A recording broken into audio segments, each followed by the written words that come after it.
quest for speed at Indianapolis forces men to run at the limit, and sometimes beyond. If you've ever seen your light flash in front of you, it flashes in front of you 4 times at the Indianapolis Motor Speedway for qualifying. It's a special magic that will draw 250,000 people to sit for hours and watch a single car circle a 50-foot wide piece of asphalt. $100,000 to the fastest, and the honor of seeing your number and the top of the scoring pylon. When you leave the pits, on your mind, you know you have to be 4 laps flat out. I mean, you are giving 100% to the situation.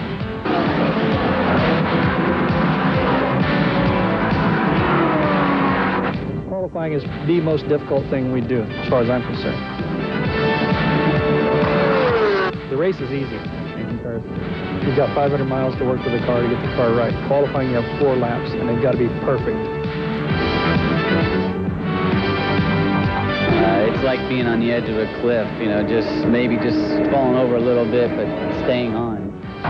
This May, some have fallen over the edge, like 3-time winner Johnny Rutherford. Others have climbed the peaks.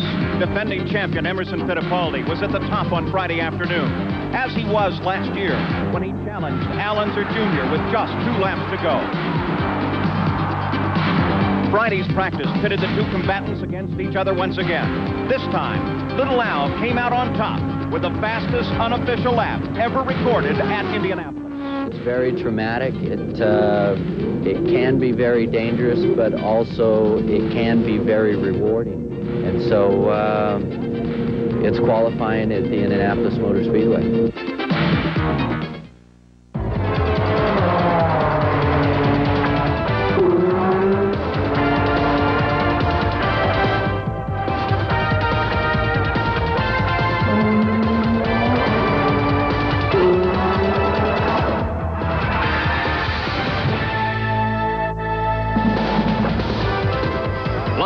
From the Indianapolis Motor Speedway, the world's greatest race course, ABC Sports presents the second day of time trials. Well, yesterday it was all rained out, so this is still the run for the pole at Indianapolis. The forecast is for clearing skies. No rain immediately in the forecast. The track is drying in all but one area. Those same underground springs beneath turn 3 are still a problem here at Indianapolis today, and they are trying desperately to get that area of the track completely dry and ready to go. Hello, welcome back to Indianapolis. I'm Paul Page. We're expecting some practice just as soon as they can get those few damp spots dry. And then we're looking forward to some qualifications today here at the Indianapolis Motor Speedway. A little bit later, we'll be sending you over to Columbus to the Memorial Tournament, where Greg Norman has been declared the winner in that rain-shortened tournament. And we'll have a chance to talk with him and many of the other players, so I suspect, if I know Greg at all, that he's trying to figure out how to come over and join us here at Indianapolis to see some qualifying for the 74th running of the Indianapolis 500. With the rain, things change constantly, and the officials are constantly updating their decisions. So to get an update on what they're thinking, let's go down to the pits now. Here's Jack Arute. And Paul, in the background, you can hear the whine of one of the jet dryers that they're using. They brought it down pit road here. I'm with Tom Binford, and Tom, the latest on the drying conditions, specifically in turn number 3, where those springs are welling up the water. Well, we're making progress, and I expect very shortly that we will be able to get onto the track.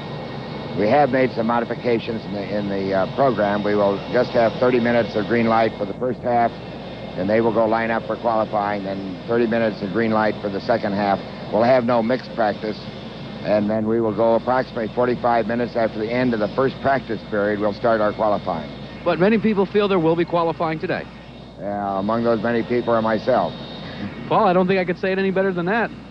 Well, Tom Binford, the chief steward, is enthusiastic. There is, in fact, one of the jet dryers that they use to blow down hot gases and air onto the track, get the moisture out of it. They've been working throughout the morning.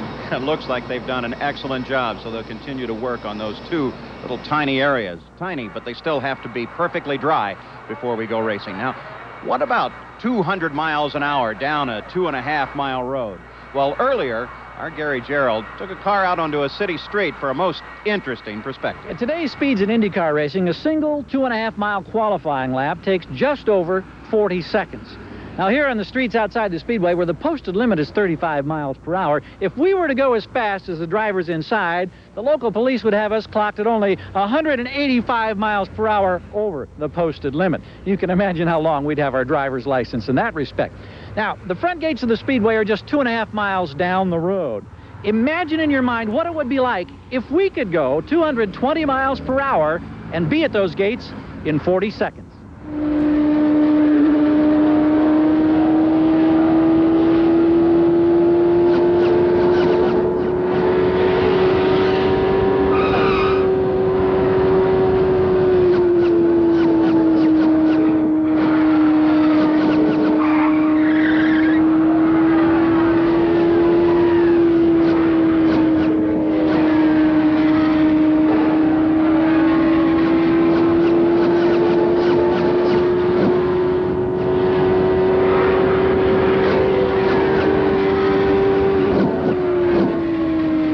2.5 miles on a city street at 200+ miles an hour.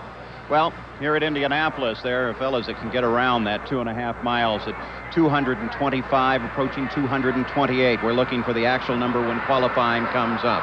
One of the favorites is Rick Mears. He is certainly a master at getting around ovals. Back in 1981, though, when he came in for a routine pit stop, there were problems. Here's the call of Jim McKay.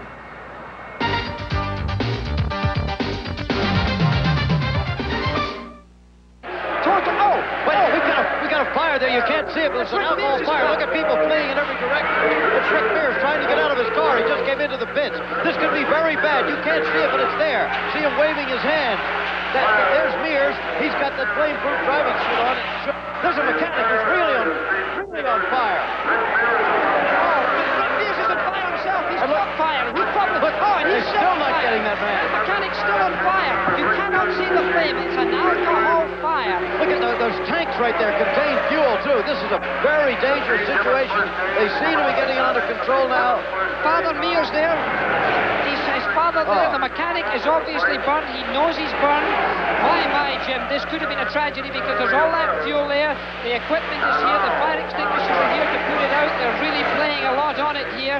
Well, the other mechanic seems okay for the moment. Well, don't know about those burns, though, at this point. Well, you know, nobody recognizes how heavy a burn is until sometimes too late. But Rick Mears was undoubtedly better equipped for it. His wife There's is his there. wife, yeah. She's worried, obviously. The biggest risk here, of course, is inhalation. That's his father there, looking over him there. Inhalation. And here's Tom Stevens still trying to get out the pits during all of that drama.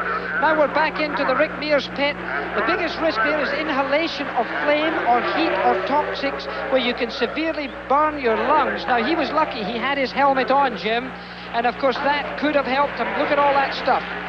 A terrible moment there, a terrible moment, and obviously he has at least been helped a great deal by that clothing. Rick, that was 1981. Your face was burned, but you came back that year to win the national championship. 1984, your legs were badly hurt, but you came back to be the winningest driver of the decade of the 1980s. Is a driver better, do you think, for having experienced some adversity? Well, I think so. I think it just kind of, you know, raises you to another level, your awareness. You pay a little closer attention to things, to the detail, that sort of thing. So I think it is a plus. I mean, in that respect, you hate for it to happen, but if it happens, you learn from it, and you learn from everything. You have been on the pole for the last 2 years here at Indianapolis, but right now you're in the unaccustomed position of being only third fastest in practice. What are your chances? Well, I think the chances are good. The Pennzoil car is working very well, and it's just a matter, you know, you're going to have to put 4 laps together, not just one. We're going to have to run 4 laps and make them the best laps that we've had. And it's the guy that gets out there and has the car set right for the conditions, for the day and the track, and he's going to be the one that comes out on top. How about the weather? Has it affected you? Well, it's the same for everybody. You know, it's the delay here. It's not a problem. You'd like to get it on the road and get going. You know, you get a little anxious, but it's the same for everybody, so it doesn't really matter. Now we just got to go out there and practice, see what the car's like, what the track's like, and adjust accordingly. 9 men in Indianapolis history have had the pole position 2 consecutive times. No one has ever had it 3 times. This is the man that can do it. Back to you, Paul. Well, out on the line, Sam Posey, many of the cars have been pushed out. There's one of the Newman Haas entries as they are really ready to go racing. Now, at the beginning of this decade of the 90s. It gives us a chance to look back through previous decades in this most hysteric race. In 1940, German troops marched through the Arc de Triomphe occupying France, and Rex Mays qualified for the pole at 127.8 miles an hour. We'll be back. Back live at Indianapolis, a ripple of anticipation now passing through this great track. You can see that the stands are beginning to fill up because the fans recognize what everyone does.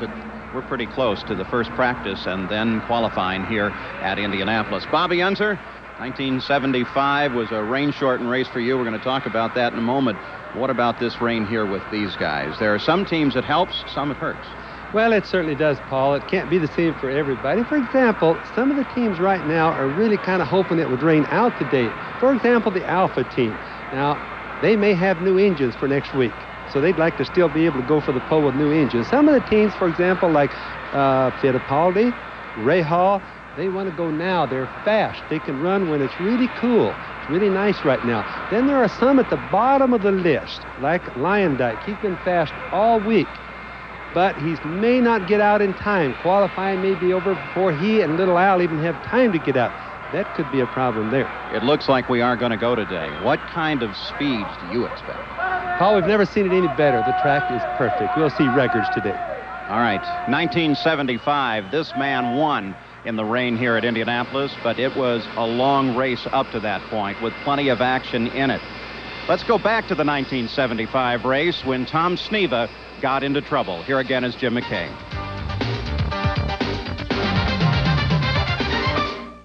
Now here we come down with A.J. Ford beginning to move through traffic, and he's running in behind Tom Sneva. Eldon Rasmussen, number 58, is in the yellow car coming around turn number 2. And oh, we've got an axe. Sneva is on the wall. He goes into a terrible slip, and we have a fire. The engine is ripped from the back of the car and comes tumbling across. A.J. Ford was right behind him. He was able to avoid it somehow. But Tom Sneva is in the car. He's moving around. He's trying to get out. An incredible accident on turn number 68, Tom Sneva. There is fire. Sneva can't seem to get out of the car. The fireman is there, spraying it down. Question is there fire in the cockpit? But what a spectacular flip, and the fire suit hopefully will protect young Tom Sneva as he struggles to get out of the car, and Jackie, it appears that he is trapped in that car. Yeah, he is, but he's got lots of help there. They're obviously dousing the fire. You can't see the alcohol flame, of course, but he looks as if he's okay. He's certainly moving around. I don't think I've ever seen a driver move so easily after such a terrible accident. That's one of the most horrifying crashes I've ever seen. To have a driver come out of that even moving in the way he is. Now look at the replay of the accident. They go into the turn together. As they go into turn 1 there, you can see they're going even, going into turn 2 even. As they go through there together, somehow they touch. Now you see Sneva in the blue car low down, and he actually goes into what I would call a classic open wheel racing car action. It climbs over the front wheel of the yellow car, of Rasmussen's car. This is a type of accident that can occur. It seems to me that Tom Sneva was in the inside line. Rasmussen stayed parallel with him, but look at that car slam against the wall, burst into flame, the car disintegrating as it goes through. The suites there, the people very close to the accident, the wheels are coming off, the engine is ripped off completely. What an accident. It looked to me as if these two cars tried to go through turn 2 together. I don't think it was Tom Sneva's fault, but I can't honestly say that it was Rasmussen's fault either. The yellow flag is out, but it looks to me as if it was just a standard motor racing accident. They're still getting Tom out. He's standing up, Keith. That's a miracle to me. Incredible. What a lucky young man this is. He's walking. And there are those turn 2 corporate suites where the accident happened back in 1975. Tom Sneva spent a day or 2 in the hospital, came back 2 years later to crack the 200-mile-an-hour barrier, the first man to do so here at Indianapolis, and won the race in 1983. Let's go down to the pit area once again. Here's further update, Gary Gerald. Well, Paul, here's a young man who's had a difficult time in his career sometimes being patient. Now he has no other choice. Michael Andretti loves to just put the hammer down as hard as he possibly can. Is it tough in this situation, just waiting?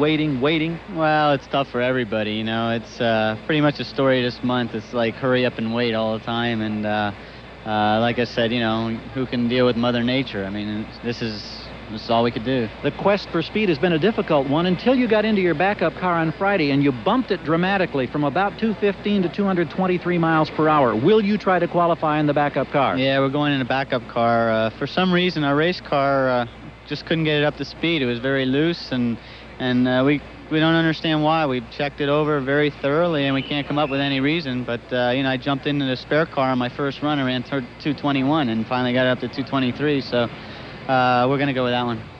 Are there any concerns about going onto a racetrack here now where the conditions have changed since those dramatic speeds of Friday afternoon? Not a lot, really, because I think conditions are going to be pretty ideal, which they were, on Friday. I think they were just about perfect. The only thing we might have to deal with is the wind a little bit. It looks like we have a little tailwind going down the front straightaway, which will make turn one a little bit difficult. We wish you well. Thank you. Back up to you, Paul. Michael Andretti still looks for his first win. Well, you can see that we're even closer to the practice now. One of the designs this year affects not only the car, but the helmets the drivers wear. In our pit pass, Jack Arute has this report. Over the last 10 years or so, there's been an increased emphasis upon the design and evolution of a race driver's helmet. What manufacturers have done is incorporated into their designs the requests of specific drivers. As we take a look at Rick Mears's helmet of the early 1980s, you can see that it afforded full face protection, but that was about it. It wasn't very aerodynamic, and it was extremely heavy. As we entered into the early 80s, though, there was the introduction of carbon fiber, which was a much lighter and somewhat stronger material, and that provided a helmet that was almost half again as heavy as its predecessor. As we got into the late 1980s, aerodynamics played a critical role. Carbon fiber was now in widespread use, but now the manufacturers would actually design a helmet that would cut through the wind more efficiently. As we get into the 1990s, the state of the helmet has gone high-tech. What we have is some cooling ducts which afford cooling, as well as the carbon fiber use, and the introduction of stall strips, which now literally create a high-pressure system over the top of the helmet, keeping it firmly planted on a driver's head as he hurtles down the backstretch at Indy at over 225 miles per hour.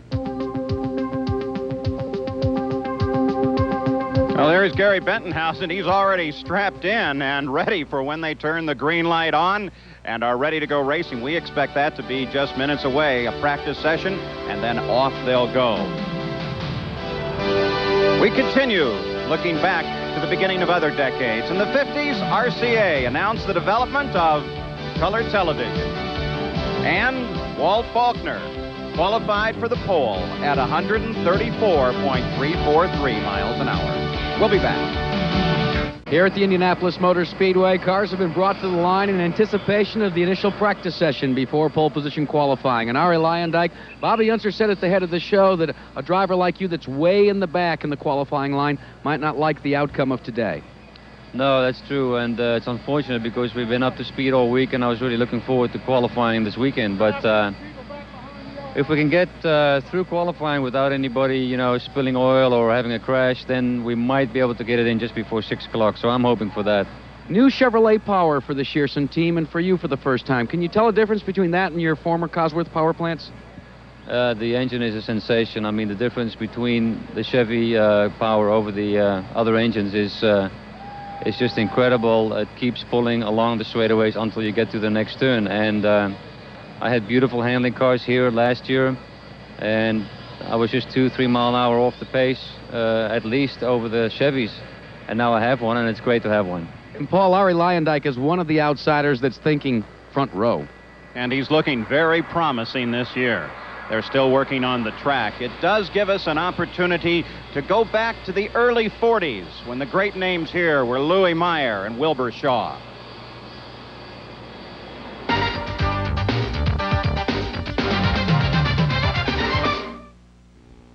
Fire swept through the garage area on the morning of the 1941 race. Crews worked quickly to save what they could. When the fire was finally extinguished, it was a miracle that all but one of the starting cars had been saved. Wilbur Shaw's Voyle Maserati was one of them, but Shaw claimed that the fire cost him his win.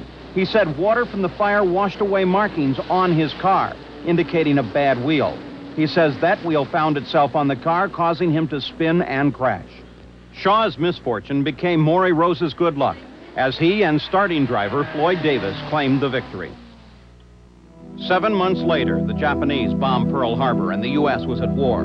The Speedway, for the second time in its history, closed down.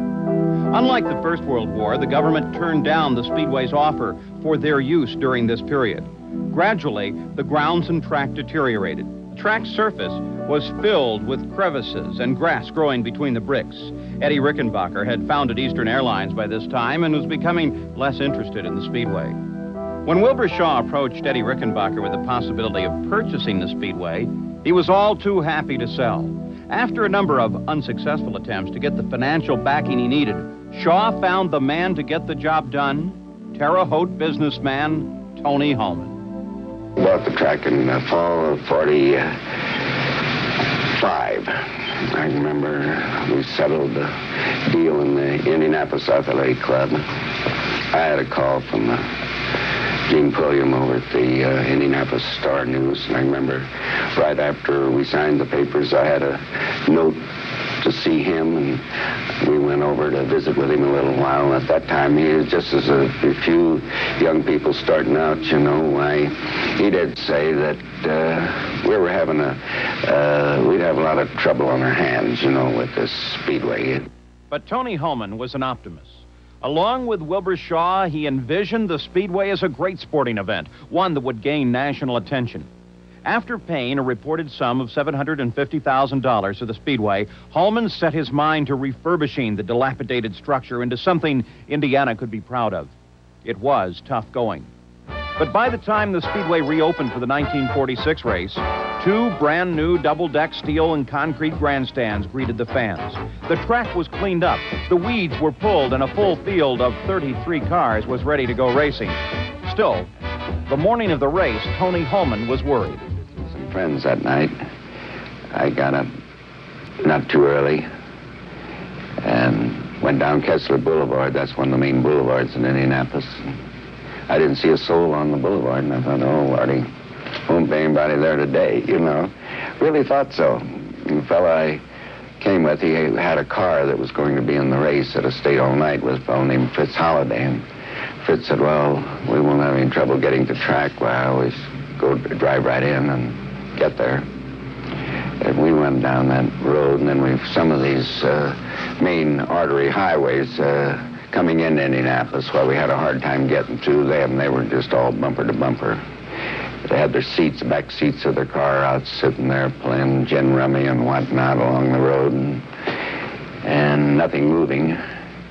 And we kept circling the city till we finally got over to the west towards Terre Haute, you know, and we came in through some dirt roads. The only worry Tony Holman had that day was how to get into his own Speedway.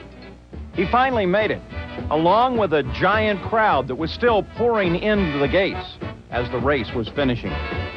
The Holman era had dawned, with Wilbur Shaw as the president of the Speedway, and the race was an immense success. During the 1946 race, one car that captured the attention of race fans was the debut of the powerful front-drive Novi, named after a town in Michigan. Race fans poured out to see this powerful V8 supercharged beauty. With Ralph Hepburn in the cockpit, the Novi had already set a new one-lap record of 134.499 miles an hour. And it appeared that the new machine would run away with the race as it proved capable of leading the first 50 laps. But mechanical problems plagued the machine later in the race, and it had to be sidelined after 122 laps. Also sidelined early in the race was Paul Russo's twin-engine creation. The innovative machine found an early meeting with the wall and was the first car out of the race. Several other machines followed. By the end of the race, only 7 cars remained. The rest were victims of mechanical failure due mostly to old age. The winning car was the 9-year-old 6-cylinder Thorne Engineering Special driven by George Robson. 1946 was the first 4-hour 500. It was also the first time that 3-time winner Wilbur Shaw gave up his helmet for a microphone. And as the Speedway president uttered that famous command, "Gentlemen, start your engines." And one of the longtime friends of the Holman family, in fact, a driver that has competed in 33 consecutive Indianapolis 500s, is A.J. Foyt of Houston, Texas. And A.J., you're here with probably the best chance in a long time. Chevrolet Power, Phil Casey is a crew chief. You seem to be really more dialed in and focused than you have in maybe the last couple of years. Well, that's quite true. I feel we got, good cars. We got the horsepower to run up front with the guys, and we are short a little time of practice. We just been out. Really, Friday was the first full day of practice with the cars, and the cars responded very well. There's still a lot left in the car, but it will be ready for race day. Now, you said just before we went on the air that you've got kind of mixed emotions. You almost hope that today does rain out because it'll allow you to take some of what you learned on Friday and use it next week? Well, that's quite true. We know what we need. We have our T car, which is working very good, which I'd like it to drive the other car, but the T car is out handling the other one, but I still want to stick with the original brand new car. We ran the T car earlier this year, and the things that we've got done to it, we cannot buy or purchase, and we won't be able to get them till Monday evening. So the rain would not hurt me today, and it don't look like we'd get out anyway with the number that we have. Only A.J. Foyt and Al Unser Sr. are four-time winners of this 500 extravaganza. Foyt would like to become the first five-timer this year. Paul? And of course, because he was part of the draw, even if he doesn't get through the line today, he still has a shot at the pole next week. Now, they're drilling holes into the asphalt of the track, trying to get more water out of the surface so that we can practice and then qualify here at Indianapolis. Well, at the Speedway, we're looking for cars to roll. We'll return with more of ABC's coverage of the Indianapolis 500 time trials after this message and a word from our ABC stations. Back here at the Indianapolis Motor Speedway and Gasoline Alley, some cars are still sequestered in their Gasoline Alley garages. And in the case of Dean Hall, he certainly hopes that it does rain. You see, Dean Hall is making his first ever attempt at qualifying for the 500. He has some Japanese businessmen that have decided to sponsor him after he met them as an instructor in Sears Point, California. You received a Christmas present just a couple of days ago, though, Dean. Yes, we were at Long Beach, and our sponsor was the first race he's been to in America, and he came, saw the 88 cars, and decided we needed new ones. So here we are. We got a brand new 90 car, and we're flat out trying to put it together so we can qualify for the second weekend. So what they're doing is the entire crew's back here. They're working on a brand new 1990 that they bought directly from Carl Haas. It's not a used car, so the Dale Coyne Racing team are now hoping that the rains and the heavens do open up today because they'd like to put this car in the line, Paul Page, next week. They're still trying to dry the track. Some extreme measures in use as they try to boil the moisture out there. You know, the most apprehensive moment here at the Speedway is at the time of the start. Let's go back to 1982. Here is Jim McKay.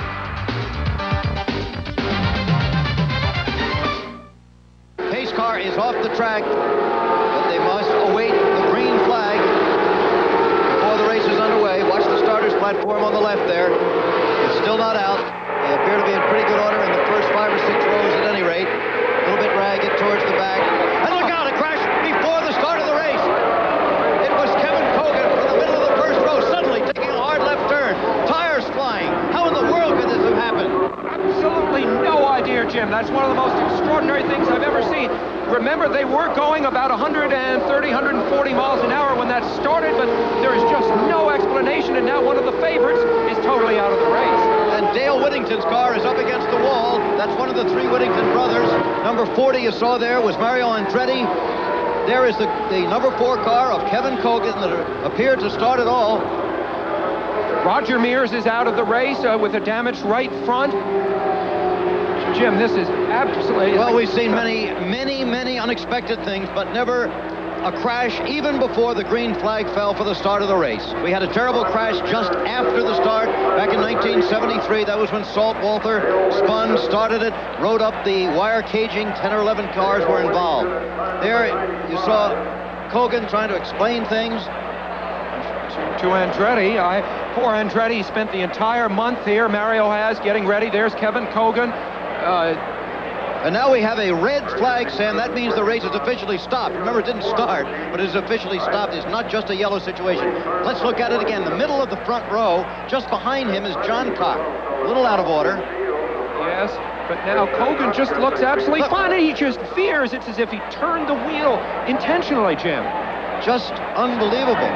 And that was Andretti coming right into him, into the side of his car from the inside of the second row. Of course, that's Andretti now backwards. Yeah. Look at the height that wheel reached back in the back of the pack, where on the right of your screen, that's Roger Mears. Dale Whittington, the yellow car up against the wall. That tire bouncing along, that's Andretti's car stopped with its back to you on the right. Maybe you noticed the yellow flag came out instantly. Instantly, yeah. The officials can't be faulted in any way. They've handled this beautifully. There it is. Somebody has a theory. Unbelievable. And, of course, he hit A.J. Foyt really hard, Jim. And it may be Foyt's luck not to have had his car damaged in any way. I've never seen anything happen on a racetrack for which there was no explanation. Well, now, you and Jackie have been saying if there ever have been odds-on favorites in this race, it's the two cars of the Penske team. One of those cars is gone, and the race hasn't even started yet. And from the drama of 8 years ago on the start at Indianapolis to pit road on qualifying day in 1990, you're looking at the concealed nose wing of Bobby Rahal's car, another former winner, 1986. Bobby, I suppose the crews want to keep anybody from prying eyes and to see what kind of a configuration you have in the nose wing, because you were one of the really fast guys Friday, 224.6 miles per hour. Is there more? There's definitely more for us. We made a change right towards the end and got blocked on both those laps, but one was a 224, even having to get out of the throttle. So I think that time I felt it was at least 226, maybe a little bit more. You know, today we'll have to see, but the car feels real good, and I think it's my best chance ever to win a pole position here. Any pressure because your teammate is about 4 miles an hour quicker? Well, there's all kinds of factors that go in. As I said, knowing what we had going and not being able to complete it because of traffic, I feel a little more confident about it. Al's running great anyway. As a team, we're running great, and we're first objective is let's put both of us on the front row, and then we can dice it out between ourselves as to who's going to be first. You heard it, Paul. Both of them in the front row. That's what they're saying here. Well, it's a giant crowd over turn 4. They watch as they try to dry the track. Let's go back now 30 years in history in the run for the pole. The year, of course, 1960. It was the year that the political eras changed as John Kennedy won election to President of the United States, and the crown prince of auto racing, Eddie Sachs, won the pole position. Front engine car at 146.592 miles an hour. Are all waiting with anticipation because just any time now they should roll the cars out. Well, we told you that the start of a race is always the one that causes the greatest fear. One of the reasons for that was the race in 1973.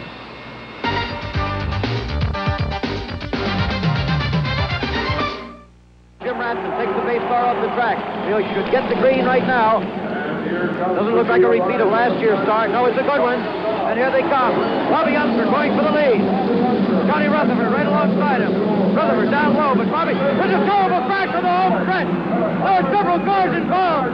We can't see the numbers, but it's been a bad crash on the start. It was in the middle of the field somewhere. Terrible thing. Explosion. This is what everyone is feared. This is why there's been such a terrible atmosphere of fear here all weekend long. It's a shame there's a driver waving. He might be on fire, that man, the way he was waving. You can't see an alcohol fire. Those explosions are not cars. Those are the bombs overhead that are normally set off during the start of the race. There is a report already that there may be spectators hurt, not confirmed. The wire fence right here on the straightaway was ripped apart. It was very fortunate that a car did not come into the crowd, because one of the standards holding up the wire screen has also been broken in half. Right here at the most crowded part of the grandstand, we almost had an automobile go into the crowd. And it appears definitely that there are spectators injured, but here's a replay of what happened here. He was back in the 6th or 7th row, this car. Conjecture that it might have been Salt Walter, but watch, there's a car going, starting to the right. Right there, and look at this.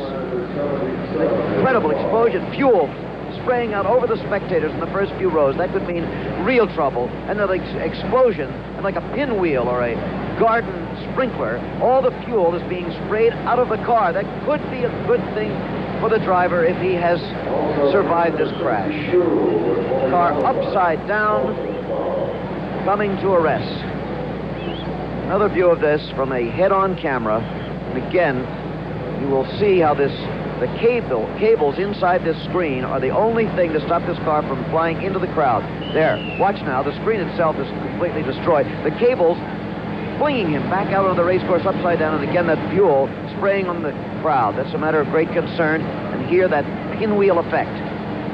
The alcohol-based fuel spinning out of the car upside down, another car Pete Koonsman, I believe, number 16, barely missing the crash. It's Salt Walther, who is under the car. Terrible, terrible accident on the start at Indianapolis. Only 7 seconds after the start of the race.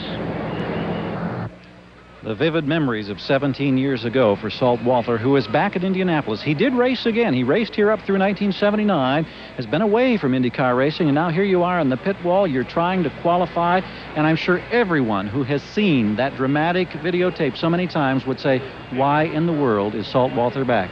They either say he's got a lot of guts or no brains, Jerry. I'm not sure which. I look now, Dad has run here a number of years with other drivers, and they have not made the race since I basically couldn't race, wasn't mentally, physically capable at the time. Now I'm back in just tremendous shape. I feel real good. And Dad says he's coming whether I come or not. And this was the shot to come. The company that he had has been sold, and he's a little better off. And he said whatever happens, he's going to be here. So I'm here with him, and we ran 201 easily with an old long-stroke engine. We got a new short-stroke going in today. It's probably 100 horsepower more, so the car should be up in the 212, maybe 214. But again, if I say that, I'm going to hit the wall. So we're not anticipating anything. We're just trying hard. 107 operations, all that hospital time. There was a problem because of morphine addiction. All of that has been cleared up now. Do you feel like you're in good physical, mental shape to compete here at these speeds? I feel like I'm in perfect shape. I've done every physical they've asked me to. I spent 3 months in a treatment center up in New Jersey. To me, the nastiest place in the world, where you lift weights from 6 in the morning until whenever. I've done everything I've been asked to do. I've had a lot of people behind me, and I'm very happy. And I very seldom even get nervous. See how steady these hands are? Paul, here he is at age 42, ready to try it once again. Salt Walther. Well, we continue to wait for not only Salt, but the rest of the drivers to come out and practice. It should not be that far off. We go back now. 1970. The run for the pole then, well, it was the Beatles. They published Let It Be, and then they broke up. And Al Unser sat on the pole at 170.221 miles an hour. We'll be back with more from Indianapolis. 30,000 open-air seats here at the Speedway, and some very special suites. Of course, for that story earlier, Jack Arute would go to the suites. Clement weather can empty the grandstands here at the Indianapolis Motor Speedway, but if you're a corporate client, you don't allow a few clouds to rain on your party parade.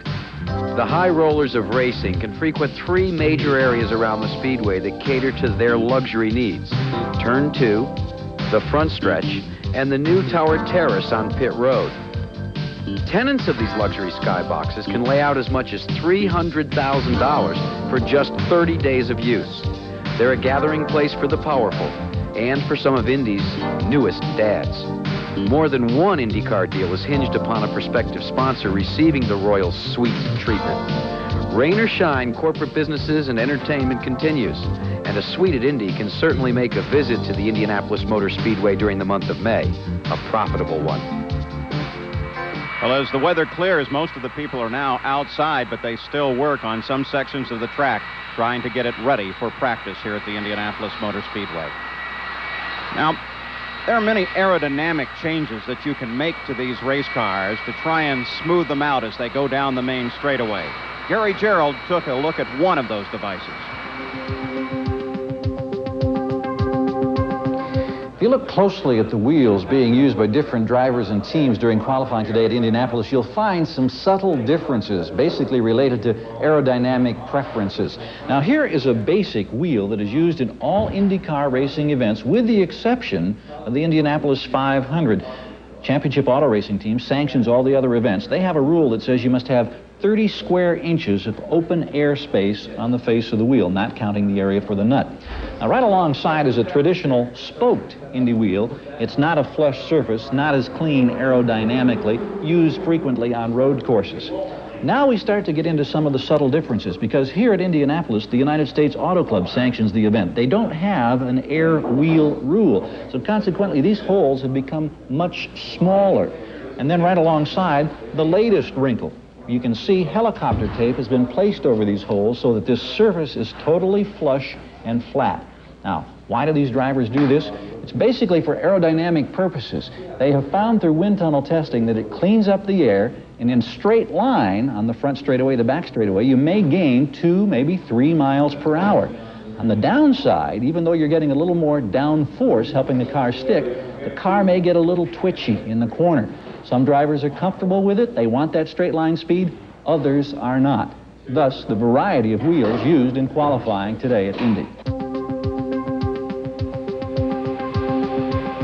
Well, the wheel that you are looking at right now is another one of the super aerodynamic new wheels that the cars are running this year. But that is all that is the same about this car and the others here along pit row, because this car is a Porsche, and the man who drives it, John Andretti, has a mount underneath him that feels and is conceptually different from the others. John, could you tell us a little bit about it, please? Definitely. March and Porsche got together to make something as small as they can for the drivers that they have. Teo, Fabi, and I are not very big. So. You're what, 5'6", and Teo's a little bit less than that? Well, I appreciate the compliment, but no, we're not quite that big. But they made the front of the car very narrow, and the cockpit, they've lowered it, made it very tight as well.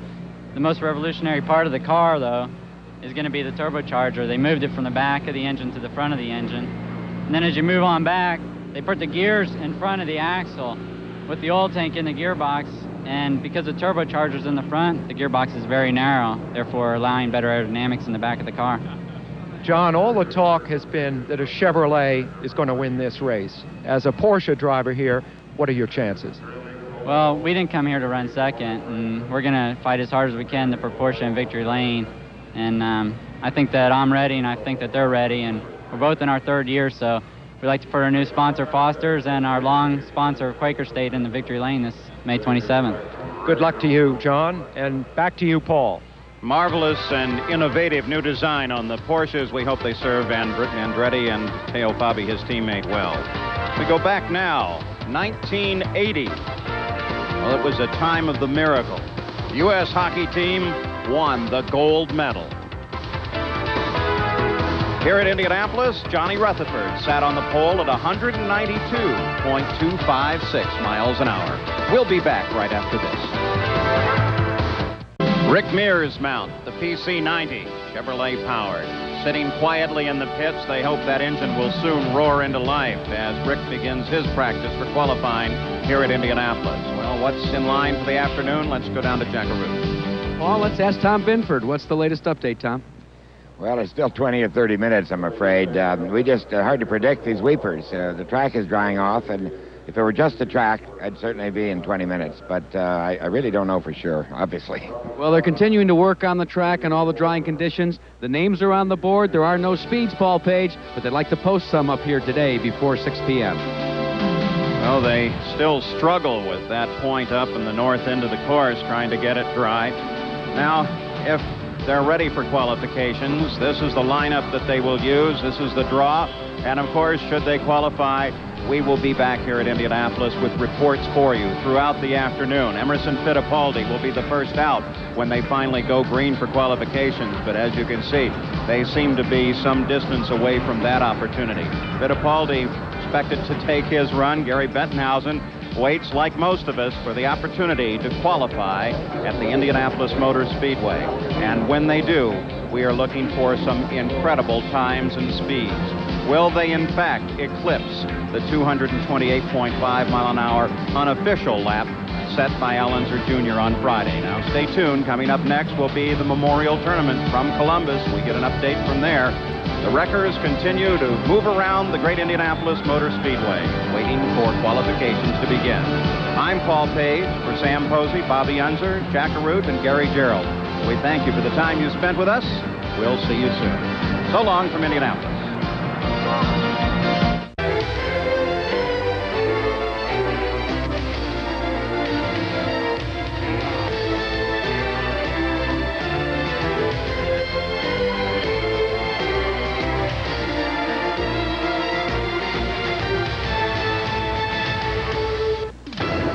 Entering his 5th decade at Indianapolis, A.J. Foyt seeks his 33rd consecutive start.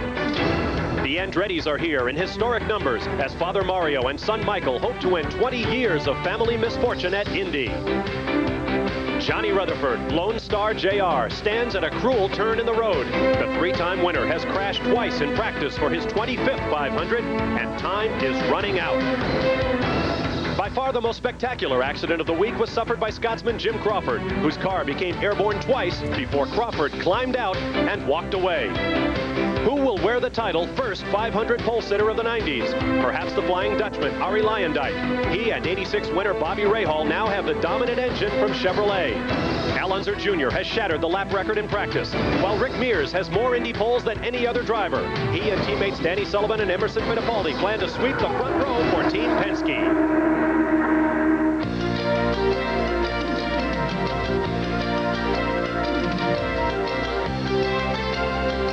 ESPN, the world leader in motorsports coverage, presents Speed World. For the second time in 2 years, the fifth time since 1978, Mother Nature has thrown a curve at Indianapolis pole qualifying. Rain washed out Saturday's attempt at finding a pole sitter, and as a result, ESPN Speed World will be your live window on the run for the pole in 1990.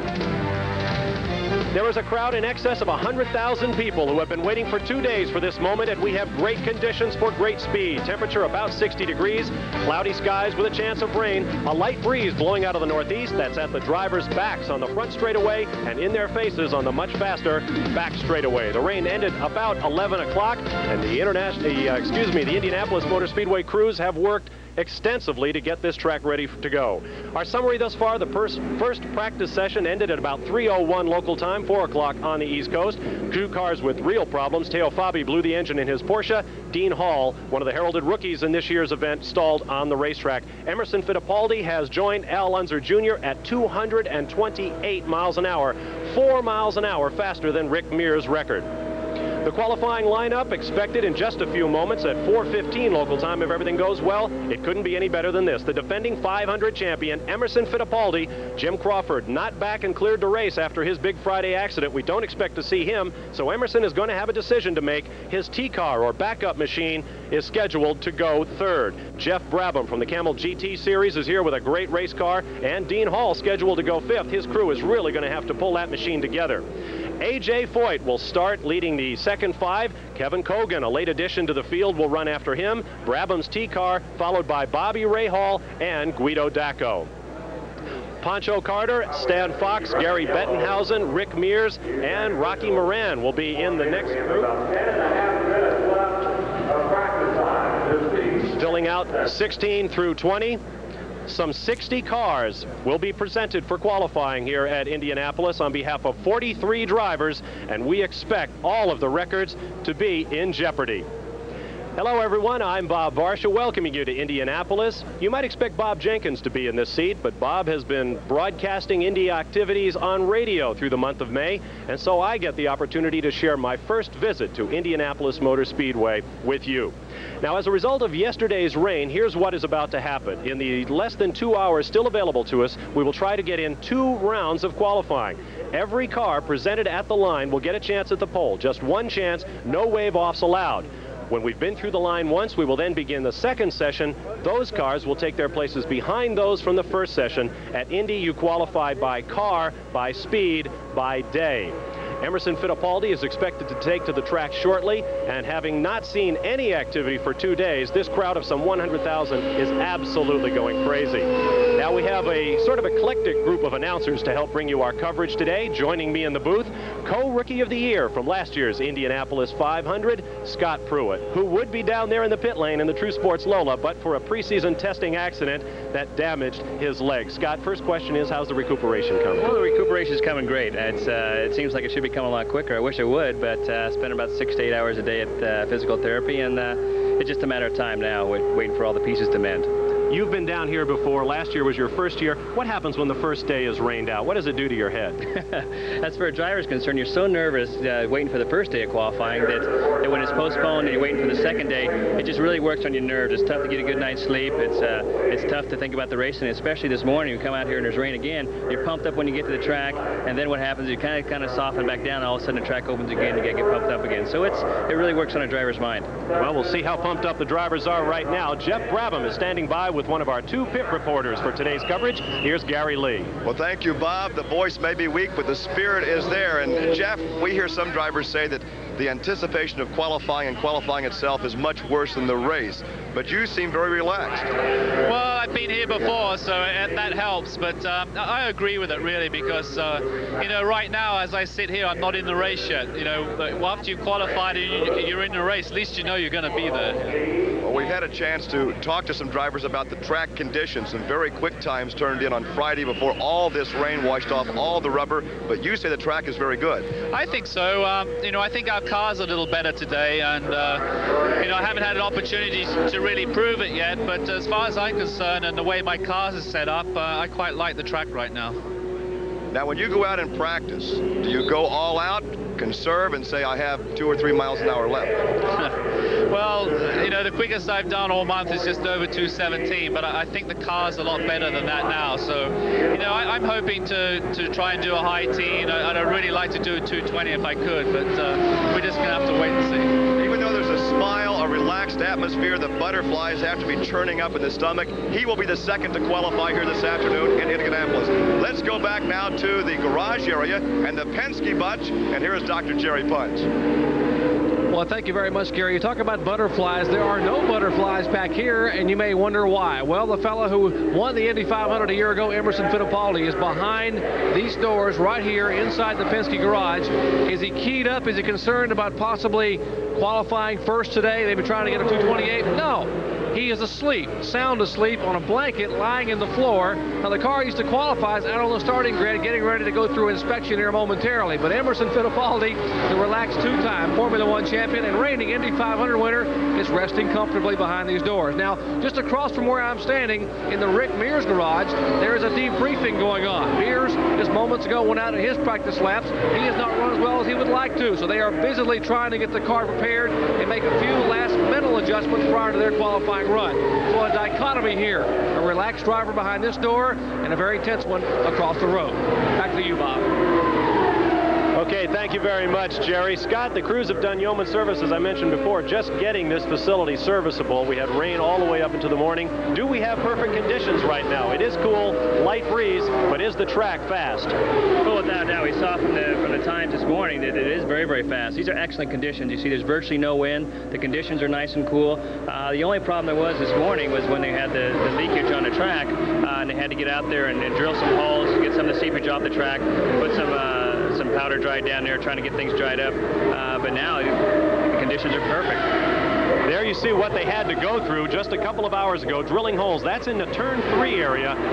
They're called weepers. When the cars go across that part of the racetrack, the water was coming up through the track. They have now done everything they can to make it dry, and we have a practice going on. We're just a few minutes away from the start of qualifying, and the tension is rising here at the Indianapolis Motor Speedway.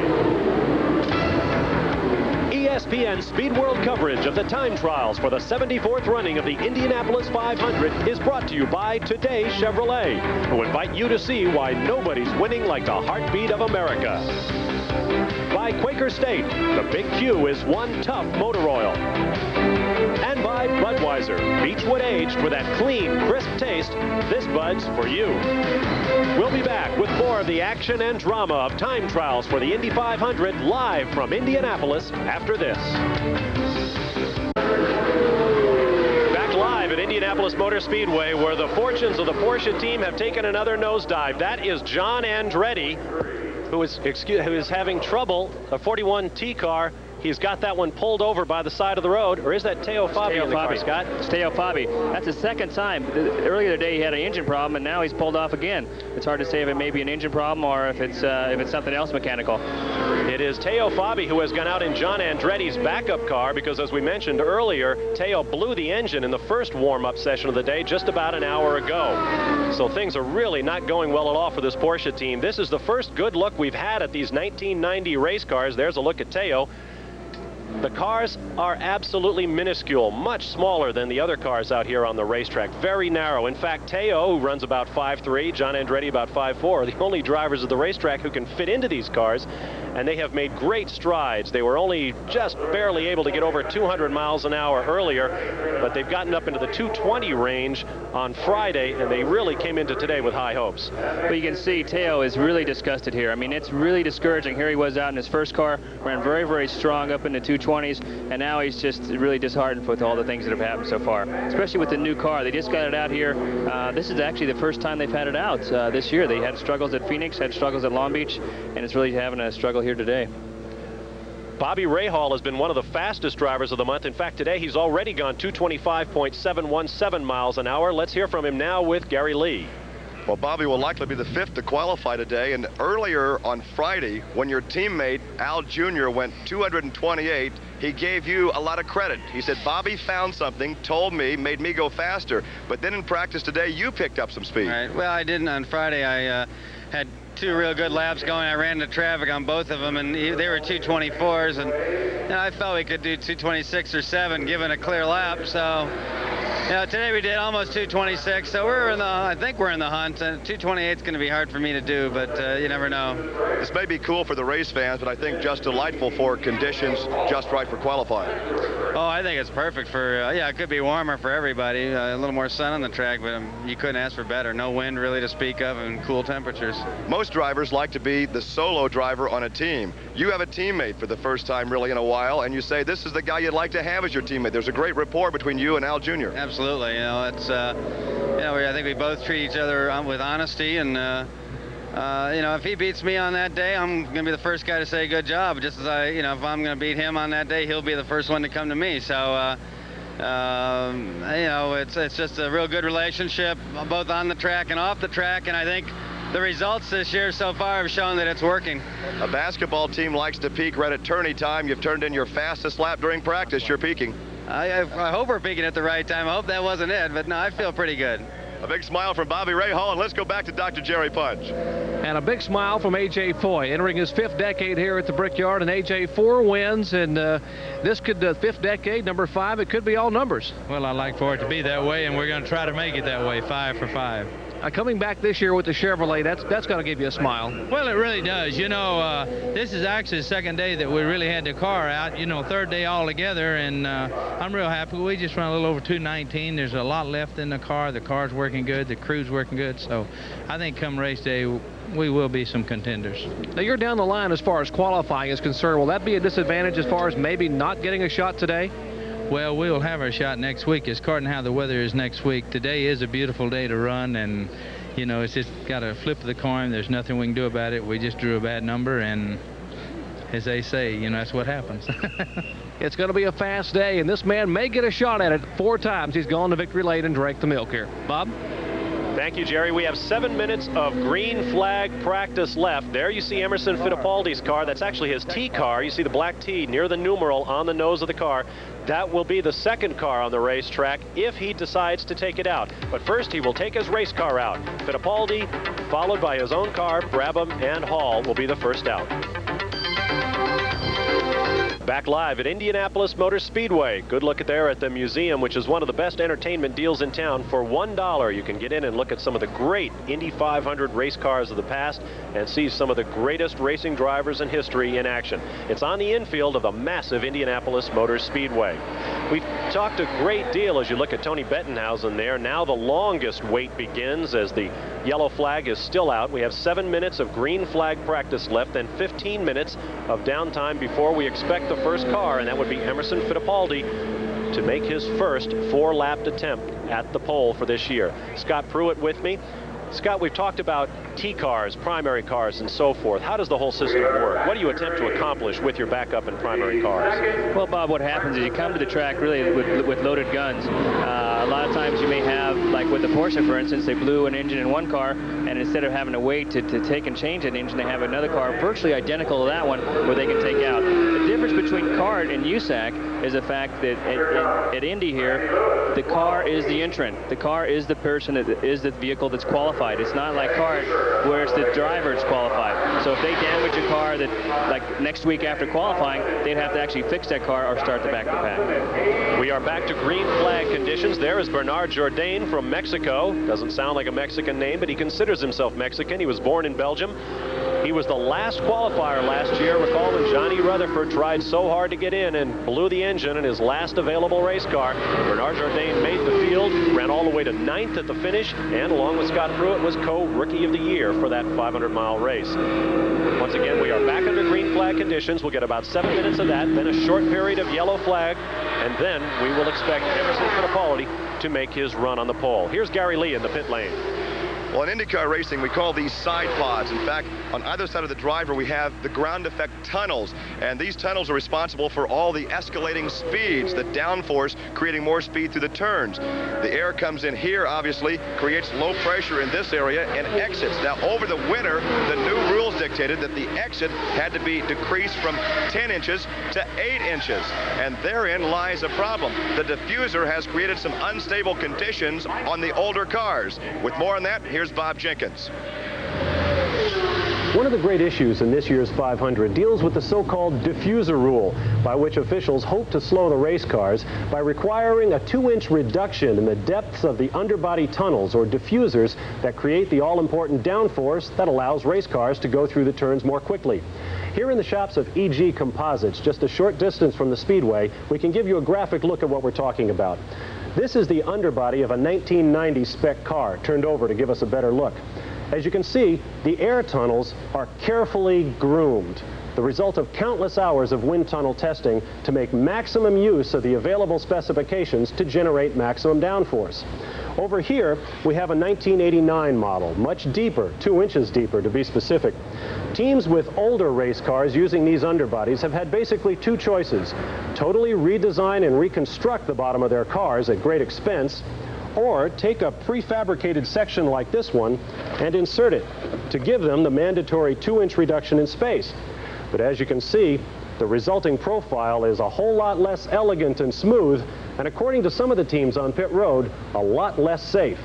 It's quite obvious that if you take a car that was designed to work at optimum a certain way and then try to take away from that, it's not going to work as good. The 90 cars have been designed around that rule. So they incorporate that rule, and they have designed a car that is very, very effective and very quick. At this point, I would say the diffusers in the older cars are creating some problems.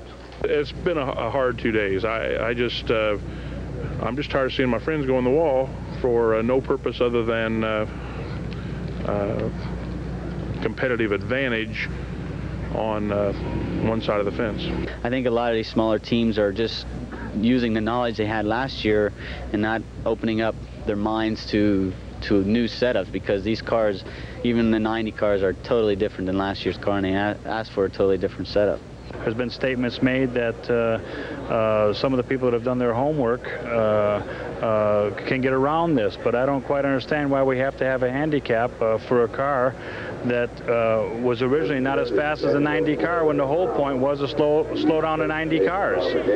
But somewhere along the line, people are going to have to realize that this is supposed to be a fair sport and the same for everybody. You know, and if you're going to run a 1989 car here, and you ran it last year here, then why not run it as it was designed to run, rather than installing something that was against its design challenge here? Now, there's an ultimate irony in all of this, of course, and that is that whether you have a 1989 or older model with a modified diffuser or a purpose-built 1990 profile, the cars this year at the Speedway are going faster than ever. Well, that, of course, was Bob Varsha. We have too many Bobs working. Bob Jenkins has the radio assignment. Sorry about that, Bob Varsha. Well, let's go down now with one of the leading chauffeurs of the Buick contingent, Scott Brayton, standing by with Jerry Punch. Well, actually, he was a Buick leader in the Buick, but that was a year ago, and now he's the leading driver of the Cosworth contingent. Actually, he turned the fastest lap of the Cosworth has turned here this month just moments ago at 221 miles an hour plus. We're talking about Scott Brayton. And Scott, first of all, a great lap for you. You and Dick Simon and all the guys are all smiles after running over 221 miles an hour. Oh, we're very pleased. The car's performing well, and we took a shot on a setup that we felt would be good, and we came out and the track was perfect for us, and so I'm looking forward to qualifying. Now, you've done a lot of R&D over the years. In '85, you were here with the Buick and set a track record, became the youngest driver to sit on the front row in a long, long time, and now it's back to Cosworth power, but you got to feel like there's something there to be competitive come race day. Well, I felt that running it in all 16 events and doing the development program in the PPG IndyCar World Series series would be the best choice. The Buick is extremely strong here, and it's great, but in kart it falls a little short because of the rules that it has to fall under. So I felt it was a good decision, and Dick's been a long time backer at Cosworth, so being the first seat, that's what I needed to do. The luck of the draw may be in your favor. You will go out, what, 7th or 8th possibly to qualify, which should help you. It's cool. The winds are calm. Could we see a good lap possibly out of you, maybe 2:23, 4? Well, I'll tell you, I'll give you everything I got on qualifying. It's 4 laps that we work for an entire year. But I think that we're going to be 7th or 8th. That's what they're telling me. But I can just assure you that I'll be trying very hard. He'll be holding his breath and trying hard. He finished 6th here a year ago. Would like to improve on that, including a great start here today. All right, we have 2 minutes left under green flag practice conditions. Then we will have a short period under caution, and then we will be ready for the run for the pole at Indianapolis 1990. Stay with us. You're watching live here on ESPN Speed World. Was an early example of a car designed by computer. It was supposed to be capable of lapping the speedway at 200 miles an hour in 1972. Several were built, but Roger McCluskey was the only man to qualify one at just under 183. Not the prettiest car to ever grace the speedway. And today, Roger McCluskey is Director of Competition for the U.S. Auto Club, sanctioning body for the Indianapolis 500, and a man who has been in the middle of this whole diffuser issue since it started about a week ago.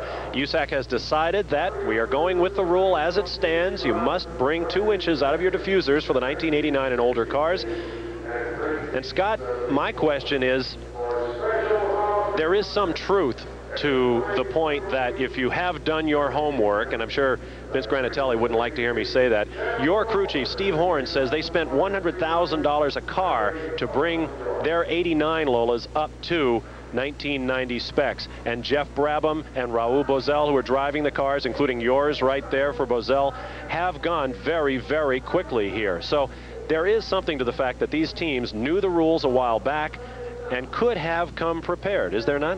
That is true. The bottom line is that, you know, every year we see the cars go quicker and quicker. The cars between 87, 88, and 89 had not really made substantial changes. We see the 90 Lolas, we see the 90 Marches, substantially different, substantially smaller, and that is a way to try and get around this diffuser product. What we had done, we knew the rules were going to change, and, you know, we did a lot of testing over the winter. Just like Michael had said, it took a substantially different car setup with the new diffusers. We came here and tested in late winter last year and ran like a 218 with a standard 89 car with the inserts. Since then, in efforts to build our own car for the 91 season, we did a revised suspension revision to the car now, getting the A-arms out of the tunnels and get more efficient underwings with the car. And again, it's not as good as a 90, but it's awful close. It's close enough where if you do your homework, you're not going to have the problem of being way behind the 90 cars. Jeff Brabham, in fact, using one of the True Sports cars, has gone 217.617 miles an hour. We've seen a lot of improvement this morning just because of the cooler temperatures, the still air, and the tacky surface of the racetrack. We are 10 minutes from the beginning of qualifying. You see some of the celebrations and ceremonies going on the racetrack. In fact, earlier today, Bobby Unser and J.C. Agajanian, 2 of the great names in IndyCar racing, were inducted into the Hall of Fame here at Indianapolis Motor Speedway. Let's go down to the pit lane one more time with Gary Lee. We've had a chance, Bob, to visit with some real racing veterans here, but this is Dean Hall. He is a rookie. He's going out probably 3rd, the first rookie to attempt to qualify, and you may become a benchmark. Your practice speed, 211, very consistent, but you say you can go faster. So there's a real question. What speed will you accept? We'll accept a mid 211, maybe 212 is what we'd really like to do. I think that with the diffusers and everything this year, the speeds have come down a little bit, and my team owner, Del Coyne, feels that that's a good speed and we should accept it. We also have a 1990 car that will run in a second qualifying session, so we'll take a 211 something. Now, you told me it was not an easy ride at 211, but it was what? Not white knuckle, but you're prepared with a big grin on your face to go out there, hold your breath, and white knuckle it.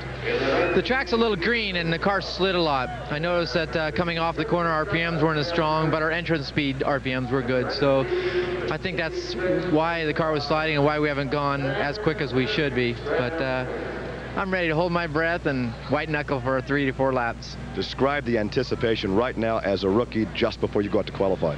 Well, dream come true, being at the Indianapolis 500 here and just getting a chance to qualify. It's been a great opportunity, and I'll make the most of it. And of course, Scott Pruitt knows how that feels to be going out for the first time to qualify here at Indianapolis. Sure do, and I'll tell you what, it is nerve-wracking too. You have to go out there for 4 laps, and the first time here, you're not really sure what to expect. In fact, this was worse than the race. 224 miles an hour, the official one-lap speed record held in qualifying by Rick Mears. Look at the speeds we've seen today. 228.102 for Emerson Fittipaldi. Bobby Rahal at 225. Rick Mears himself at 224. Michael Andretti 224. Ari Luyendyk 223 plus. As you know, Al Unser Jr. has already gone 228. In fact, he has posted the fastest unofficial lap time since the track opened earlier this week, 228.502 miles an hour. And conditions are holding right now. Great for racing. We have 90 minutes left before the track will close. I anticipate we will see a pole winner today, but we will not see the second round of qualifying. That will go to next Saturday when we will be back with you live here on ESPN. Now let's go down to Dr. Jerry Punch. Well, you talk about the speeds of 226, 7, and 8. This guy standing with me, Tom Sneeve, is turning in laps around 217. But, Tom, the people in the garage area are saying that they should come out here and check your tub. It should be full of sand. It's sure sandbagging a little bit on them. How about that? Well, I don't know. You get those reputations. I don't know how those come about, but somebody asked me if I was sitting on a powder keg, and I said if I am, the matches to light her off are a little soggy right now. The Buick is noted to be pretty strong here. Now, your car, you're not running quite as quickly as you'd like to, though. No, we're not, but it'll go quicker, but we just haven't wanted to, to turn all the right dials quite yet because, you only got so many good heartbeats in you, and you don't want to waste them unnecessarily. The diffuser is the big question. You have an 89 Penske. The car will run fast. Are you able to get around the diffuser? I mean, to make the car a little more stable now that you've had a few days to test. Well, we've helped it, but the key, the key to the diffuser is you can probably get the downforce back if you turn the wings up at both ends of the race car, but that's inefficient downforce. You know, when you turn it up at the end on the wings, you get a lot of drag that's associated with that. Whereas if you can get it out of the bottom, you get it free. You know, there's not too much drag when you produce downforce with the bottom of the car, and with the older cars, you can't hardly do that. If you can go fast, this man will go fast. He's the first man to go over 200 miles an hour back in the early 70s. Tom Sneeve is standing by, as a lot of drivers are, for qualifying here for the 74th annual Indy 500. We'll be back. 5 minutes from the start of qualifying for 1990 Indianapolis 500, and we have perfect conditions for great speed. The first man on the track, we couldn't have written it any better if we tried. Emerson Fittipaldi, the defending Indy 500 champion. Coming up later tonight at 8 p.m. Eastern Time, live coverage of Major League Baseball, Sunday Night Baseball here on ESPN from Three River Stadium in Pittsburgh, Pennsylvania. Two of baseball's top power hitters, Glenn Davis with the Houston Astros, will be up against Bobby Bonilla and the red-hot Pittsburgh Pirates. Division leaders, Sunday Night Baseball live at 8 p.m. Eastern Time here on ESPN. And there is the man, Emerson Fittipaldi. His car has been presented, his engine is fired, and he is ready to take to the track. How many race promoters would like to get 100,000 people in their facility? How many of them would pay $150,000 to their winner? There are in excess of 100,000 people here at Indianapolis Motor Speedway to watch qualifying, and the pole sitter will come away with $150,000 in cash and other prizes. Look at the crowd. These people have been waiting since 9 a.m. on Saturday to watch this moment as the defending 500 champion takes to the racetrack. Now, he will get as many as 2 warm-up laps, and his crew will then indicate with a green flag at the start-finish line whether or not he is going to make an official attempt at the pole. But it's pretty academic. Scott Pruitt, he has got to go for the pole. He cannot wave off. This is his only shot. And Roger Penske has said he is aiming not just for the pole, but for the entire front row. That's right. And again, that's exactly what he said. He has to take all 4 laps. Unless there's a major problem to come back and get into his T car, he'll go for it in his first round. The conditions are perfect, virtually no wind. There couldn't be a better time for him to do it. There's a good look at the former 2-time world Formula One champion. And I hope you got our coverage of the Formula One race from Imola today when Riccardo Patrese, as you take a look at the general himself, Roger Penske, one of America's most successful businessmen, but I think he always gets a knot in his stomach during qualifying. It's as important as the race. this is the time when a lot of things are going through the driver's mind. The biggest thing he has to be focused on is it's 4 laps tied together. Even if you make a little bit of mistake, you have to be focused on the next turn, the next time. Off of turn 4 comes Emerson Fittipaldi. And the green flag waves. Our first qualification attempt is underway. 2 wheels deep under the white line. That was an issue last year. They wanted cars to stay above that white line on the newly repaved 2.5-mile Indianapolis Motor Speedway. Pretty shallow on the exit of 1. He stayed quite a ways away from that wall. 20 feet away from the outside wall. Watch for his terminal velocity on the backstretch, 227.273.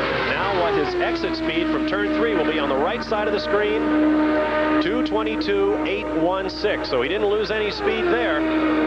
But that's nothing like the speed he was cutting earlier in the day when he averaged 228.102 miles an hour. He went through the backstretch at 235.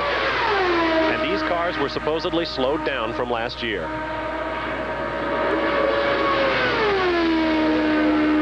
The first lap time for Emerson Fittipaldi, 225.006 miles an hour, and a roar goes up from the crowd. You'll see more speed this time. He slowly picks it up. He really gets the car in the groove and gets a feel for it. The second, third lap, that's really going to see some of the big speeds, especially in the cooler temperatures waiting for the heat to come up. He lost less than 5 miles an hour going through the turn. A security lift, just cracking the throttle a little bit. And then putting his right foot to the floor once again. Across the line he comes. Roger Penske on the watch. Down the short chute. To the backstretch, 5/8 of a mile long. You could run a quarter-mile drag race on the straightaways here at Indianapolis Motor Speedway with plenty of room to stop at the other end. This place is gargantuan. 227, pretty consistent. That almost matches his previous time down the backstretch, as does his corner. There's some real consistency in those 2 laps. I was surprised not to see a little bit more speed. As you see, it really pops away from the wall. What happens is these cars are a lot more efficient in clear air than they are running close to the wall. 225.259 was the second lap speed. We await the third lap, 225.336. You're right, Scott, he's getting faster and faster. Right out to the wall at 225 miles an hour. Average thus far, 225.210. He did. He picked up a mile an hour that time, 228. Will it be fast enough? Incredible consistency. If our machinery is working, Emerson is out there like clockwork. He must know that one of the various qualifying bonuses paid here at IMS includes a consistency award that's worth about $7,000, as I recall. Well, you know, there's a good reason for him possibly being slower in qualifying than out there in practice this morning. What happens is there's a theory that as the cars go round and round, it actually starts a spinning of the air like in a tub or something, and that air gets going around. When you get out for qualifying, there's virtually none of that going on. You're out there running in still air. There are his numbers. Faster on each lap, 225.006, 259, 336, 575 for an average 225.301 miles an hour. Let's get down to Gary Lee. Well, here's the guy that was running the stopwatch for the Penske organization, Roger Penske. Congratulations, 1- and 4-lap track records. Now you had Rick standing down here at Danny. They've got a rabbit to chase now. Well, I tell you, that's a great run for Emerson. You know, we've been waiting here to run for the last couple of days, but you got to say that Ellinger Jr. and Londo's a few guys back there, so we've got to be cautiously optimistic, but it's a fantastic run, and we're sure glad to have him on our team. In the past, you've had all 3 cars in the front row. Right now, you've got the pole. Now, all you can do is wait and see what the other guys can do. Well, we got one hopefully on it, and then we got to work on the other ones, but it's going to be a real good qualifying session both this weekend and next, so we'll see what happens. Congratulations, Roger. Well, Jeff Brabham will be the second qualifier. He is on the track. First one out, we've got new 1- and 4-lap track records from Indianapolis. We're coming back with live qualifying. Stay with us. Indianapolis Motor Speedway, where 2-time IMSA Camel GT Sports Car Champion Jeff Brabham is on the track, having completed his first lap, 216.331. The first car out, Emerson Fittipaldi, set new 1- and 4-lap records. The 4-lap mark, 225.301. So Brabham, driving that year-old car with a modified underbody to generate downforce, is going to have to pick up some speed. That's about 1 mile an hour off of his best lap in all of practice. We'll keep an eye on Jeff Brabham's progress. Meanwhile, let's get down and hear from our new record holder in the pit lane with Gary Lee. Excuse me, Jerry Punch is there. I'm standing by with Emerson Fittipaldi here, the defending champion of the Indy 500. And Emerson, an outstanding effort, a new 4-lap and 1-lap record at Indianapolis. A great run for you. Oh, it was great. The car was beautiful. I'm very pleased, and I'm looking for a good race. And the team made incredible work on my car from the first week. The Marlboro Penske team has been really working hard, and you know, I was just driving the car, but there was a lot of people behind making the car work fast. Were you a little bit conservative in the run? I mean, you'd run almost 228 in that last practice session. Did you act a little conservative in this first qualifying effort, the first guy out? Well, I lost a little bit of speed. I think the wind has changed and given the impression I lost some speed on the straight. But I'm very pleased with the results. You know, I hope I can be on the front row. Emerson Fittipaldi here, qualifying a new 1-lap and 4-lap record. Bob? Meanwhile, Jeff Brabham, after that opening lap at 2:16.331, cut a 2:17.019, then dropped back to 2:16.351. There you see his exit speed out of turn 3. As usual, Jeff Brabham keeps a busy schedule back and forth between practicing in his Indy car and his Nissan Camel GT team. It's a checkered flag run. That is his effort for the pole. His effort, 2:16.580. Emerson Fittipaldi chose not to take his T car out, so his effort is in the bank, as is Jeff Brabham's. The next car expected on the track would be Dean Hall. But we'll have to wait and see. It's Kevin Kogan on the track now. He's in the Buick, and this will be one of the first Buicks to qualify so far. It should be interesting to speed change between the Buicks to see if they do have substantially more straightaway speed than the Penske's, or excuse me, the Chevrolets or the Cosworths. So Dean Hall is pulled out of line, and Kevin Kogan is out on the racetrack.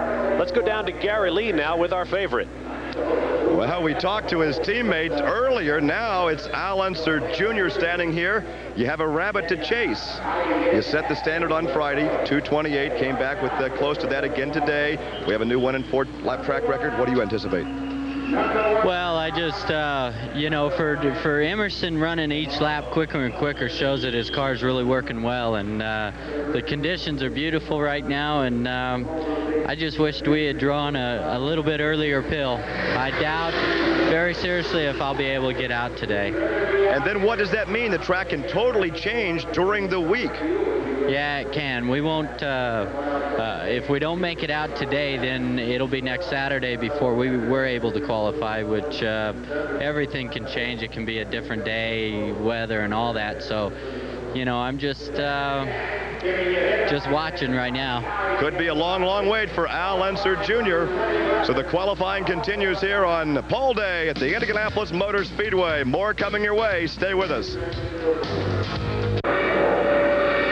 Back live at Indianapolis Motor Speedway. Bob Barsha, Scott Pruitt, Gary Lee, and Dr. Jerry Punch with you here on ESPN Speed World. Kevin Kogan is on the racetrack, driving for Vince Granatelli in one of the turbocharged Buicks in the field. He is now working his 3rd lap, 2:17.812, his time for the first lap, 2:17.860 for the second. What a star-crossed career Kevin Kogan has had here at Indy. Recall back in 1982 when he set track records, but at the start of the race he collided with A.J. Foyt and Mario Andretti and lost his ride with the Penske team shortly thereafter. Or 1986 when he was leading into the green flag restart with 2 laps to go, got hoodwinked and outrun by Bobby Rahal in that emotional victory for the late Jim Truman. Kevin Kogan, a late entry at this year's race, 1 lap to go. As you can see down the back straight, the first lap down the back straight were 2:20.8, so he's been very, very consistent, and that's almost 6 miles an hour off of what Emerson Fittipaldi was doing. The Buick engines come from the stock block category. That is, they're derived from production automobile engines. As a result, as you look at his times there, all of the Buicks are allowed 10 inches more turbocharger boost here. They are V6 turbo engines. They are allowed 55 inches of boost as opposed to the 45 inches allowed the pure racing mills. And as a result, some people think they're getting 50 more horsepower out of those engines. Scott, you have any idea? I don't think it's that substantial. And here he comes down for the checkered. There is a difference between the horsepower, but also there's a big difference in the engines themselves. The Buicks weigh quite a bit more. They have a lot more mass up higher. and it takes a lot different chassis setup to get the cars working. We've already talked about Kevin Cogan's previous misfortunes. It all came to a head last year. Beginning of the second lap, off the outside wall into the pit lane in one of the biggest disasters in Indy history. An incredible crash. He winds up to the right of your screen with his head next to the engine, and he got out and walked away. I was at the Grand Prix of Mexico, and every Formula One driver in the field was standing in the Goodyear garage watching the television coverage. They saw that crash, and you could just hear that nobody standing in the room was breathing. It was an absolutely electric moment. Incredible that Kevin Cogan climbed out of that car. There you see his times, a 2:17.738 average. Thus far, he's on the front row. He is the third car to post a qualifying mark. Now another good strong contender just went out on track, Bobby Rahal. He's ran strong all month. You know, he and Al have been back and forth with their speeds, and you know, we heard from him earlier saying that he felt that he had a car that was 224, 225, so he'll be a good one to watch. In addition to Dean Hall, A.J. Foyt also pulled his backup car, his T car, out of line, so Bobby Rahal is now on the racetrack. Bobby Rahal is really pleased. You know, he's been wanting to get the new Chevrolet engine for the last couple of years, and this year he's got it. And seeing from the way he ran at Phoenix and Long Beach, he's going to be a strong contender all season long. There's wife Debbie in the pits. She has been through this so many times before. Can you imagine all the nervous energy going around through the pits right now?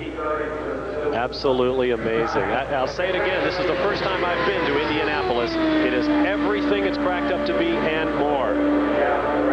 Bobby Rahal off turn 4. Onto the front straight. How many times before have we seen these pictures on television? Every race fan knows this place so well. And he begins his 4-lap attempt, the 1986 Indy 500 winner. The thing about it is so tough to talk to the people at home on the true impressions of the speed that we're seeing down here on the front straight. They're going by us at over 230 miles an hour and close to it. And it's tough to really explain that to the viewers right now. The gray-haired lady standing with Debbie Rahal was Bobby's mom, Barbara Rahal. I wonder if his dad, Mike, can't be too far away. He's a racer himself, drives vintage cars. Onto the front stretch he comes, across the strip of bricks that are all that remain of the brickyard. And I can tell you, when they cross that strip of bricks, it's like somebody shot off a gun next to you. Jerry Punch is standing by now with Jeff Brabham, who's climbed from his qualifying car. Let's hear from him now. Well, the man who's been the hot shoe in IMSA competition the past couple of years, Jeff Brabham. And Jeffrey, a good qualifying effort for you. 2:16.5 an average for 4 laps. Good, consistent run. It was. The car was handling really well, and unfortunately, I think the engine went a little soft in the run because I was flat out all the way around, but I didn't see the revs I expected. So I think we can put a new engine in for the race, and I think we'll be a lot more competitive. Jeff Brabham getting qualified here in the field at 2:16.5. Let's go back upstairs. A guy who deserves a good run at Indy after a hard-luck career. Never won an IndyCar race in years and years of running. He was with the Gallus team, you might recall, before Al Unser Jr. went back to Albuquerque to run with that team based in New Mexico. Did a lot of the development work on the Honda Judd engine. Jeff Brabham back at Indy in a competitive car, and it's good for him. There you see the lap 2 speed for Bobby Rahal, 2:22.816. That gives him an average of 2:22.198 for his 2 laps completed thus far. Let's go down quickly to Gary Lee. On the wives and the mothers, happy Mother's Day to Mrs. Rahal, but this is Bobby's mother, Barbara. How do you feel right now? Nervous. I'm terribly nervous, I have to admit. I've never come to qualifying before, and I don't know if I can handle this every time. And it probably will not get any easier as the years go on, right? No, I don't suppose it will, but it's very exciting. And of course, we're certainly hoping, for a nice 4-lap record. Well, as you can see, all the fingers are crossed right here, watching her son Bobby qualify here at Indy.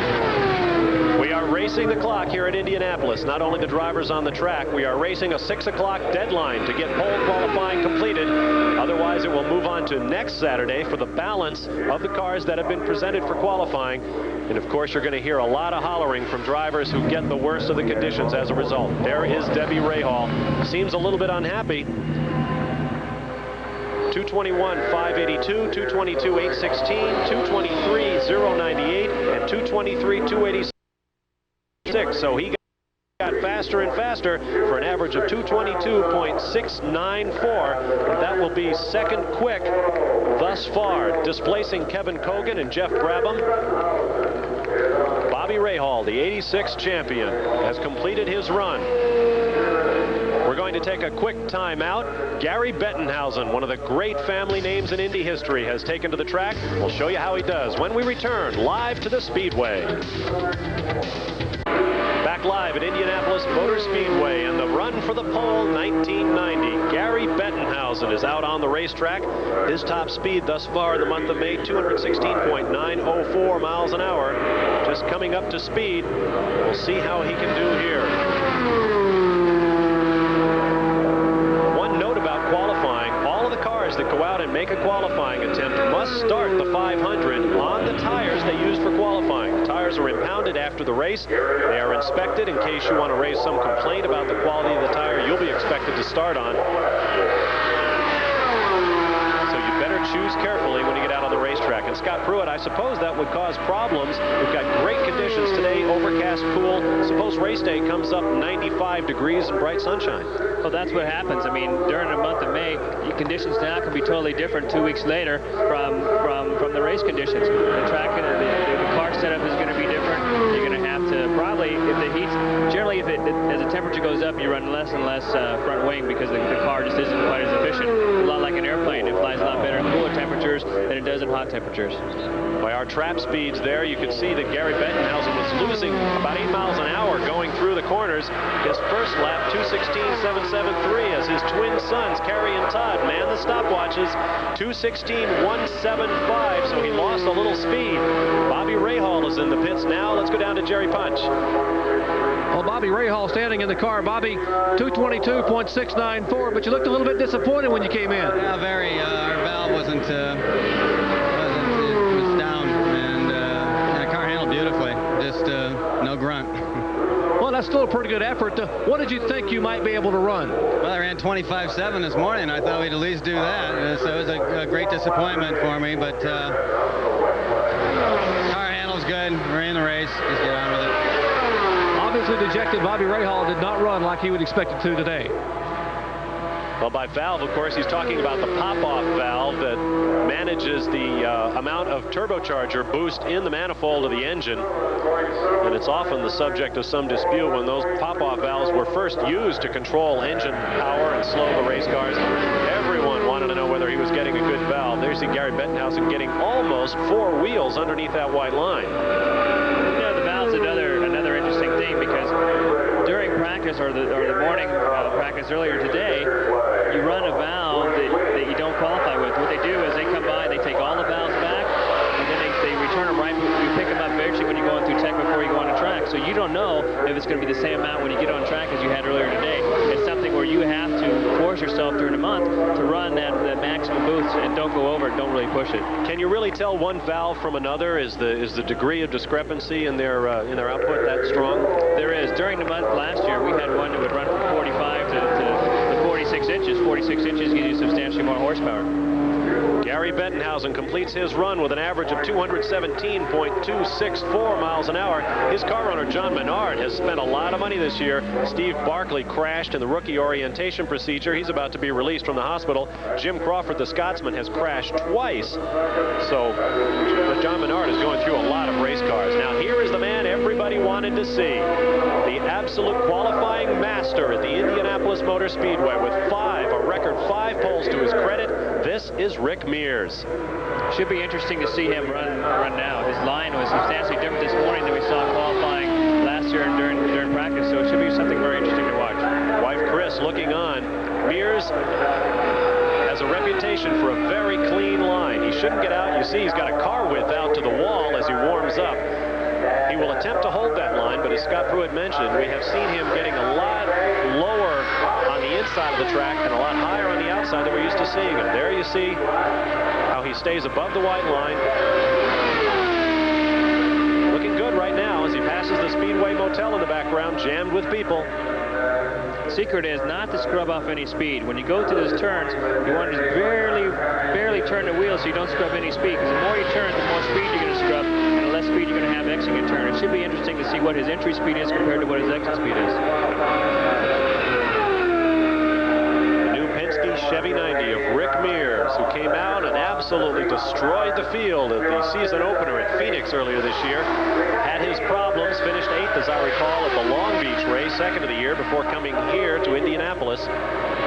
This is the man who has set the standard of car setup for oval racing. Gets 2 wheels down low, and he gets further out toward the wall than we're used to seeing Rick Mears. This is his first of 4 laps. You should see the back straight speed here any second.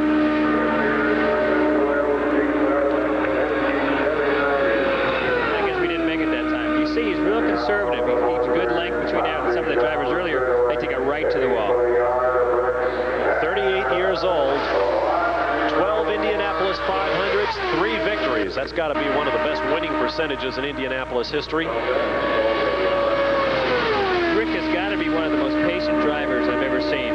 You saw him run out at Phoenix. He was very, very patient in traffic, very conservative, but managed to just dominate the field all day long.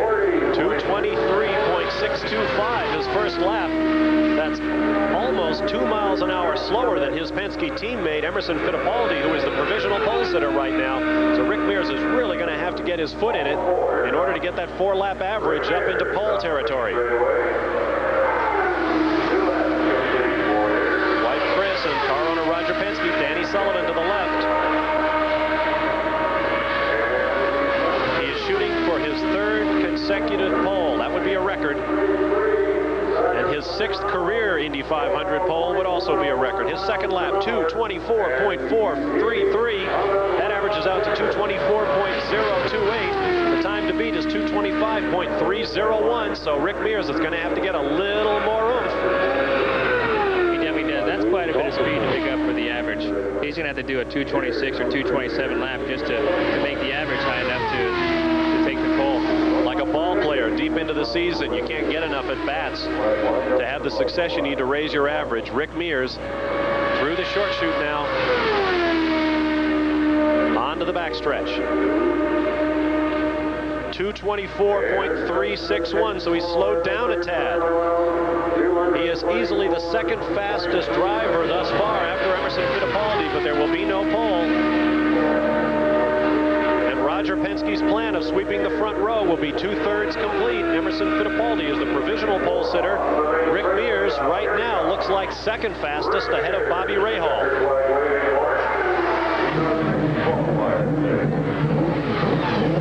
Checkered flag, and we'll wait to see what the average is. While we wait for the time, while we wait for Rick Mears' final time, here it is, 2:24.444 for the last lap. His average, 2:24.215, will bring him in 2nd. Let's get down to the pit lane and Gary Lee. Well, the 3rd member of the Penske team has been watching his teammates qualify. They're going to start 1-2 right now. Does this put the pressure on you for an all-Penske front row? Well, not really. I think the big thing is just to go out there and run the best that I can. You know, we've been just a little tick off of everybody all month, so I'd sure like to do it, but we're just going to go ahead and give our best run if we get out. You know, the big question is we're 56th. In real terms, that might be 20 or 25 cars. I don't know if they can do that before 6 o'clock. We may see Danny Sullivan next week, so we'll be back momentarily to talk with Rick Mears, a 3-time champion and 5-time pole position winner. Momentarily, stay with us from Indianapolis. 24th running of the Indianapolis 500 is brought to you by Levi's 505 and 506 jeans. By Yamaha at your local Yamaha dealer. Winners on and off the track. Yamaha, go your own way. And by Napa, because there are no unimportant parts. Welcome back to the time trials for the Indy 500. Emerson Fittipaldi with a record 4-lap average of 225.301 miles an hour is the provisional pole sitter. Rick Mears also over his old 4-lap record is 2nd. Bobby Rahal 3rd. Row 2, Kevin Kogan, Gary Bettenhausen, and Jeff Brabham. Scott Brayton has waved off his attempt. John Andretti will be the next man out. There you see Rick Mears. We should point out that our front row is all Chevy engines. The 2nd row, a Buick, and a Judd-powered car. Let's get down to Rick Mears with Jerry Punch. Well, Rick has found his way back to pit road here, and he's talking to some of the crew. Rick, better than last year, which you said you wanted to improve every year, but not quite quick enough. Not good enough. No, it Pennzoil car worked great. I think we just had the car a little bit too tight, for the condition with it being cooler like this. We should have freed her up a little bit more and didn't quite get enough. Emo had to be a little concerned, too. When he came in for his qualifying run, you leaned in the car and whispered something in his ear. He said something back to you, and you had a big smile and walked off. Any idea of the conversations? Everybody a little too tight. Well, everything was good. No, Emerson, he ran strong, and I was just asking him as far as throttle and everything, how it felt, and he said everything felt pretty good. So we just, we weren't going to make any changes anyway. We had it pretty well set the way we wanted to, and for what we thought we needed. But I'm tickled to death with it. Hopefully it'll stay up on the front row somewhere, and that would be key to us. But we're happy. Penske 1-2 right now with Emerson Fittipaldi and Rick Mears here in qualifying. Scott Brayton, having waved off, still maintains 3 attempts in each of his cars to get into the Indy 500 field, but he will not have a shot at the pole. Here is John Andretti in what must be the last remaining healthy Porsche on the racetrack. Teo Fabi blew his engine in the warm-up, then took out John's backup car, his T car, and had a problem with that on the racetrack. So Teo Fabi is really having his problems. John Andretti is on the racetrack. John has run strong all month, too. He's in what I would consider the smallest Indy car I've ever seen. Is definitely by far the smallest one that's out here this weekend, and he's run strong. They had some struggles earlier on in the week. He picked up more speed on Thursday. I know they're wishing for another week of practice to work out some more of the bugs in the car, but I think the Porsche March is going to be running strong here today. 1 lap complete for John Andretti. Father Aldo on the left, and his sister Carolyn on the right. John Andretti's first lap speed, 2:20.162. And that compares very favorably with his best lap to date at 2:21.473. Porsche really coming through here. And John, for all of his happy-go-lucky nature, he's one of the friendliest guys you'll find outside the race car, does carry a certain burden. He is, after all, an Andretti. Michael's cousin, Mario's nephew. And Mario has long maintained that John's father Aldo might have been the better of the driving Andretti brothers until his modified crash back in the 60s ended his career. Which brings up an interesting story. There is John's wife, Nancy, looking on. If you're in possession of one of those day after the 500 victory lane shots, maybe the one from 1969 when Mario won his one and only 500, hang on to it. That is not Mario in the picture. I have confirmation from Aldo that because Mario was burned in a pre-race crash that made his victory such a stunning one, he asked Aldo to take his place in the victory lane picture, and Aldo did. And here is his son, John Andretti, going for his piece of Indianapolis glory way out by the wall. I think that's as close as anybody's gotten to touching it. Lost a little speed his second lap. We'll see if he can pick one up here on the white flag lap. 2:20.162 his first lap. He lost some speed, 2:19.555 the second lap. 2:19.234 his third lap. That makes his average 2:19.650. Porsche, by the way, has 27 European journalists on hand here at Indianapolis to watch their program unfold. And they are really showing them a good time. They're taking them out to the sprint car races. They're taking them all over Indianapolis. They will watch the parade. They've been to the mayor's breakfast. They're taking in every aspect of this year's Indianapolis 500 Festival. Right out to the wall again goes John Andretti. And here he comes to take the checkered flag.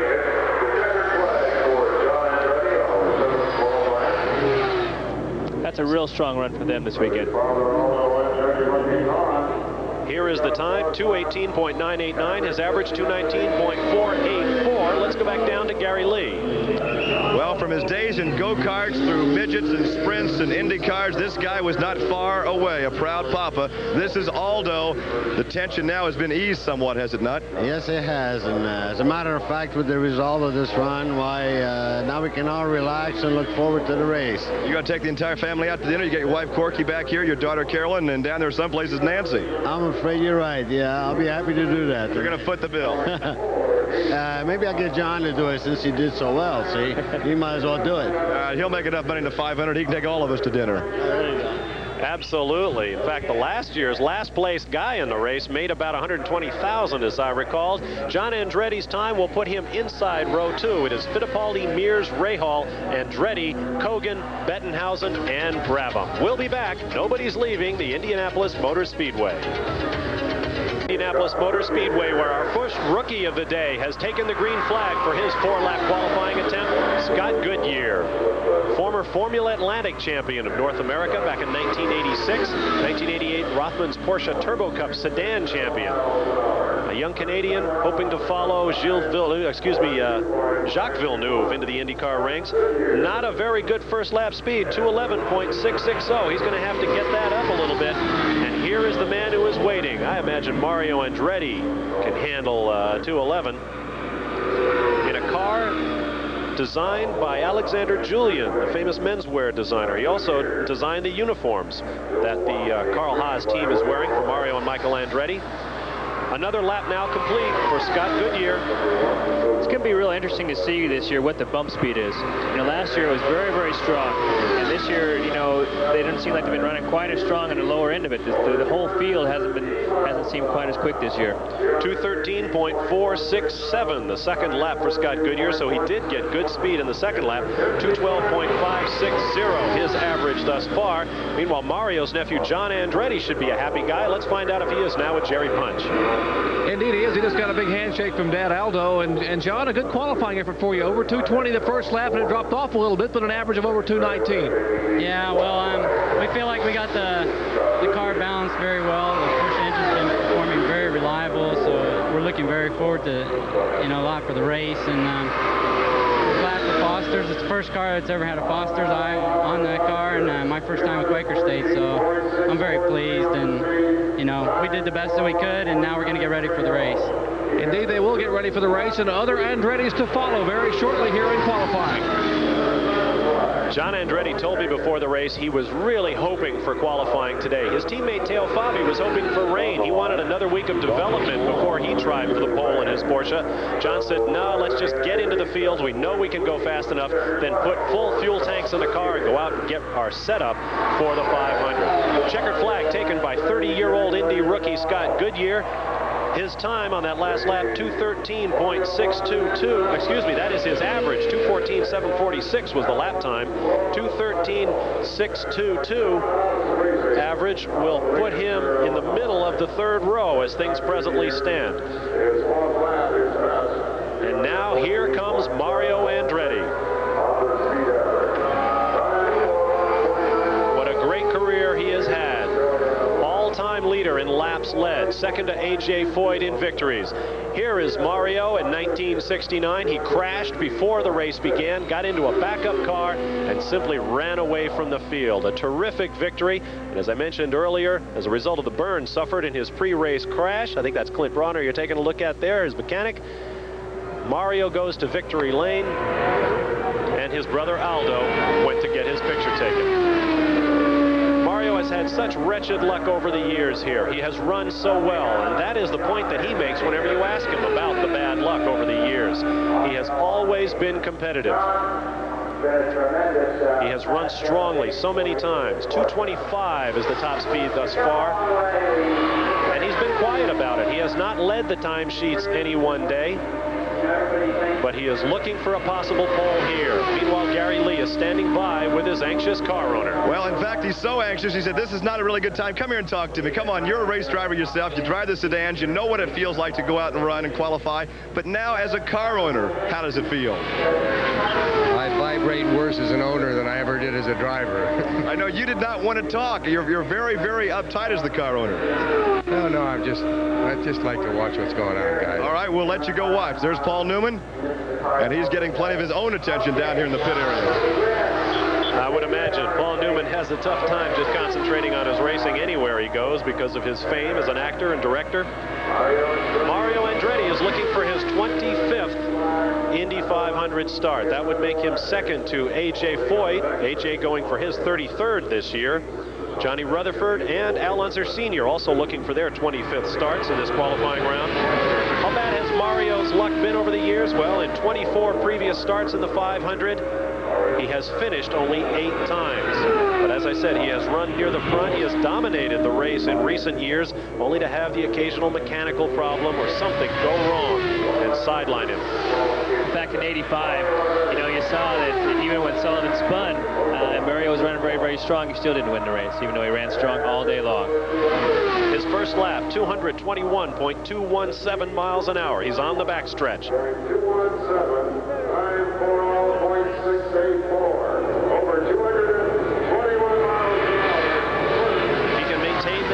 He will displace nephew John. Mario getting way down. That's the Andretti line around this place. Way down low in the turns. Out of 4. Onto the front straight. Coming at you at speeds approaching 230 miles an hour. Paul Newman looks on. Second lap speed. 222.096 for an average of 221.656. So Mario picking up some speed. 0.8 of a mile an hour that time around. Another thing that's happened right now is we can see the wind starting to pick up a little bit around the track. We're getting a little bit more of a north breeze, and that's definitely going to affect the times also. Mario has won so many different kinds of races in his career. He is a Formula One champion. He has won in sports cars. One race he says he has not won, and he would very much like to before his career ends. And at 50, that could be a long time away for Mario, is the 24 Hours of Le Mans sports car race. He had a good shot at it a couple of years ago driving with Michael in a factory Porsche. In fact, I heard that he was looking for a ride with the Jaguar team, and the Jags won that year. But he and Michael finished out of the running in that running of Le Mans. He'd like to go back. I bet he'd like to take maybe his nephew John or his youngest son Jeff, who we will see here at Indianapolis. 4 Andrettis may start this race, and that would be a record. Slowly picking, every lap's a little quicker, a little quicker. A couple of tenths each time for Mario as he flashes across the start-finish line. We'll see if he can improve that 221 average. I don't think he's going to be able to make the front row. He is very, very consistent, but it looks like he will be in the second row. Inside the second row, his average 222.025. Mario Andretti provisionally will start behind Emerson Fittipaldi. Rick Mears is in the number 2 spot. Bobby Rahal finishes out the top 3. Big crowd on hand. Stay with us. The action's still to come here at Indy. We're back at Indianapolis Motor Speedway live here on ESPN. As things presently stand, Emerson Fittipaldi is the pole sitter next to teammate Rick Mears, both over the 4-lap records. Bobby Rahal fills out the front row. Mario Andretti will start next to his nephew John. Kevin Kogan fills out row 2. Row 3, as we have it right now, is Gary Bettenhausen, Jeff Brabham, and Scott Goodyear. Randy Lewis is on the racetrack right now, but let's get down and hear from Mario Andretti with Dr. Jerry Punch. Well, Mario, for the 25th time, you're in this spectacle here, this great spectacle of racing, and a pretty good effort for you, a little over 222 miles an hour. Well, we tried the best we could, and just flat all the way around. It just there are a couple miles an hour out there that somehow we haven't been able to get out of it, and maybe we will. And we'll get it in for the race. We'll get a little more speed and comfort for the race. But the car felt great, but it just somehow, we were just slightly bound up, I guess. The speeds were quicker lap after lap. Did you change the line a little bit, or did the car just come to you? No, just as I gets rid of the fuel, believe it or not, the car just gets a little freer. But I was flat all the way around, There was nothing more that I could do at that point. Inside of row 2, Mario Andretti for the 25th year will start here at Indy. Randy Lewis on the racetrack has turned a first lap at 217.339. Easily good enough to get him into the first 3 rows as things stand. In case you're wondering, the closest field in terms of speeds from front to back in the 33-car field in 1953, just 3.1 miles an hour separated the fastest and slowest cars in the field. The widest margin was back in 1928, when first and last were separated by 28.8 miles an hour. We've already heard rookie Dean Hall say they would be happy with a 211 average, as you get a good look there at Randy Lewis, a man who seems destined to run at Indianapolis. Hasn't done much outside of this kind of racing, but boy, when he gets to Indianapolis, Randy Lewis just gets with the program.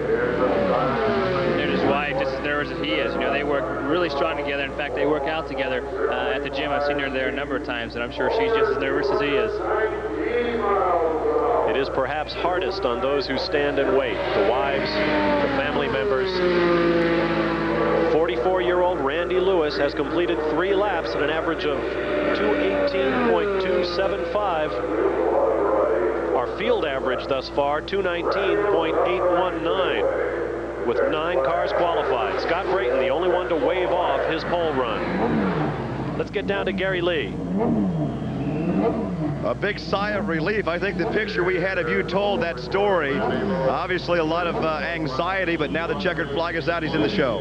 Well, it's a big relief at this point. We only did 2:14.5 this morning, and Randy's always been able to come up with a speed when qualifying comes along, and he's improved his speed by about 4 or 5 seconds, so we're pretty happy.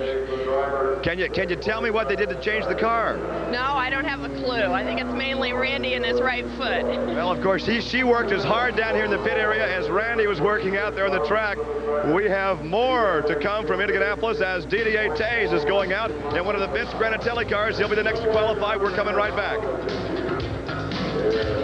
In 1966, Al Stein from San Francisco entered this car at the 500, featuring 2 air-cooled Porsche engines mounted in front of and behind driver Bill Cheeseburg. It was strictly a private entry, and Porsche probably never knew about it. No decent speed was recorded, and the car never went to the qualifying line. Rumor has it that owner Stein later donated the machine to Goodwill. And he probably wishes he hadn't. That would be a very valuable race car, quite an oddity. And I'll bet Porsche would never admit that they had anything to do with it.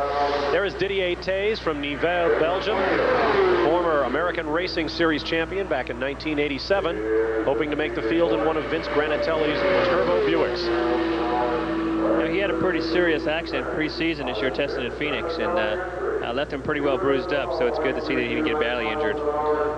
There you see 212.329, his first attempt. Meanwhile, Randy Lewis has gotten from his car. Let's get down to Jerry Punch. Literally tears of joy from Randy Lewis. Randy, first of all, you were 2:14 in the past week and a half, and today qualifying over 2:18, almost 2:18.5. What's the difference? Well, I tell you, this is my 4th year, and it certainly is the most emotional. I usually peak on Friday before qualifying, so I'm comfortable. I come here, I know what I can do. I know I'll go a little quicker than we practice, but today, Friday we only got up, well, we did get up at 2:14, but before that we were stuck at 2:05 because of the mechanical problems that kept us off the track. And so to go out there today and I wanted to do 2:18 or 2:19, but I really didn't think there was a chance. So I was just hoping I could do a 2:15, which I've never done a 2:15 yet this month. And of course, I've never gone this fast here ever. And so, it was a real rush. I mean, it was, every year it seems to get more exciting here instead of less. Randy Lewis, tears streaming down his face when he climbed out of the car. He is definitely in the show here at over 218 miles per hour. And meanwhile, Didier Tays continues his attempt to make the field. His first lap at 212.329. But he has really put on some speed since then, picked up a couple of miles an hour. 213.622 is the slowest car we've seen thus far. There you see his lap 3 speed, 214.710. The previous one, 214.051 for an average of 213.692. And that would just edge out Scott Goodyear, the rookie, presently sitting inside row 4. And we have word that Michael Andretti's primary car has been pulled out of the qualifying line. They pulled him off the tech ramp. Recall a year ago, Michael had trouble getting into the race because his car was underweight. So that would be a big setback for Michael Andretti, consistently one of the fastest drivers around. He's done 224 thus far this year. There you see Michael's car heading for the garage. Well, that's got to be a big disappointment for him. There you see Didier Tays' 4-lap average, 214.033. His 4th lap was his fastest. And that will put him inside row 4, displacing Scott Goodyear. Meanwhile, Gary Lee has cornered Porsche team manager Derek Walker. Well, Derek started to say, now, Gary, when you say it like this. And I said, no, you say it. What's the problem with car number 4 in Teo? Well, in the morning warm-up, it wouldn't run anymore, so we pulled it out of line for qualifying. That's frustrating because now this is Sunday. You have a whole week of practice. Well, that's right. I mean, we wanted some more time to run the car a little bit longer because every day we run, we get better. But we would have liked to have qualified today, but it wasn't debate. All right, we'll see Teo next weekend here on ESPN, and perhaps starting from near the back of the pack because of the misfire today. And meanwhile, Tony Bettenhausen, another representative of the Bettenhausen family, has taken to the racetrack. The Bettenhausens have been getting help from the True Sports team of Scott Pruitt. They could be very fast. Let's see if they can both make the field when we come back. Gary Bettenhausen is already in the field for the 1990 Indy 500. Brother Tony is on the racetrack trying to get in. What a moment it would be for these guys if they could both get into the field. There you see Tony. His top speed this month, 219.325, and as I said before, he credits the True Sports team of Steve Horn for helping them get their under tray handled. You saw that first lap speed, 218.140 is incredible. And you can bet that standing on the sidelines is brother Gary. This moment in 1986, when Gary in the car and Tony both made it into the field, was very emotional for the entire Bettenhausen family. The thing that we're seeing here is the Buick's running very, very strong when the temperatures are cool. You know, all of them are very, very strong. Wife Shirley looking on as Tony makes his laps. Both sons of Tony Bettenhausen, the 1951 and 58 national champion. Two generations of Bettenhausens have raced here. His average very, very quick, 218.251 miles an hour. Should they make it this year, it would mark the 5th time that Tony and Gary Bettenhausen have both qualified for the race. Again, what we're seeing is basically excellent conditions. Shirley really getting into it here. 89 Lola with Buick V6 turbocharged horsepower in the area of 800 horses, we're told. Depends on who you're talking to. You know, that engine horsepower. If you're talking to the engine builder, if you're talking to the driver, it's right. It's like race promoters estimating the size of their house. The Buicks do seem to be getting stronger as their sessions go on. We've seen a lot of fast last laps from Buick-powered cars. Is 2 laps enough to get up to significant temperature on this racetrack? Talk about a happy crowd. The Bettenhausen team, very happy. Gary Lee is there. Well, I'm right in the middle of the jubilation, and we'll try to get a word with Shirley Bettenhausen. This is Tony's wife. She's also the daughter of Jim McElree, so she grew up with racing, watching her dad, now watching her hubby. I don't think I've ever seen you this happy. Well, after last year, this is really a wonderful year for us. Last year was a really tough year with Tony missing the race, and we struggled a lot, but now we're in the race and we're really happy and we can relax for a week. You know, most wives have to struggle during the month of May, but as the owner of this racing operation, you and Tony have to struggle all year long. Tony, I don't think a lot of drivers can appreciate all the work that Tony does because he does everything. He's the team manager, he's the guy that writes all the checks, pays all the bills, he organizes the crew, he does everything. And he has a lot more stress on him than just having to go out and drive the car fast because he also knows if he wrecks it, then he has to find somebody to pay for it, find money to pay for it. Go down and give that rascal a big hug, won't you? She's looking for him right now here in the pit area. Here he comes. Is there any better way that we could describe the emotional attachment that the racing community has with the Indianapolis Motor Speedway? The daughter of a racer, the wife of a racer, and he's in. We are back trackside here, and Tony Bettenhausen is sitting in the car, just getting stand up here at the crew. Unbelievable. They cannot believe the run he has had here at Indianapolis Motor Speedway. Tony Bettenhausen getting his 9th start here in Indianapolis, and the crew celebrating here with him. And Tony, an outstanding effort for you here.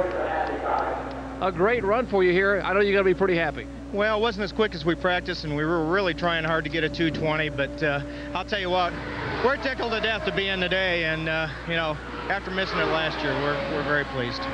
Yeah, you got to be happy for Gary. Now, you're about a mile an hour quicker than a brother. I know there's a lot of rivalry there, but both of you in the field this early, that's got to be awfully good. Yeah, I don't think we've done that since about 1981. That both of us were in the same day, so that's definitely a treat. My mother will be relieved.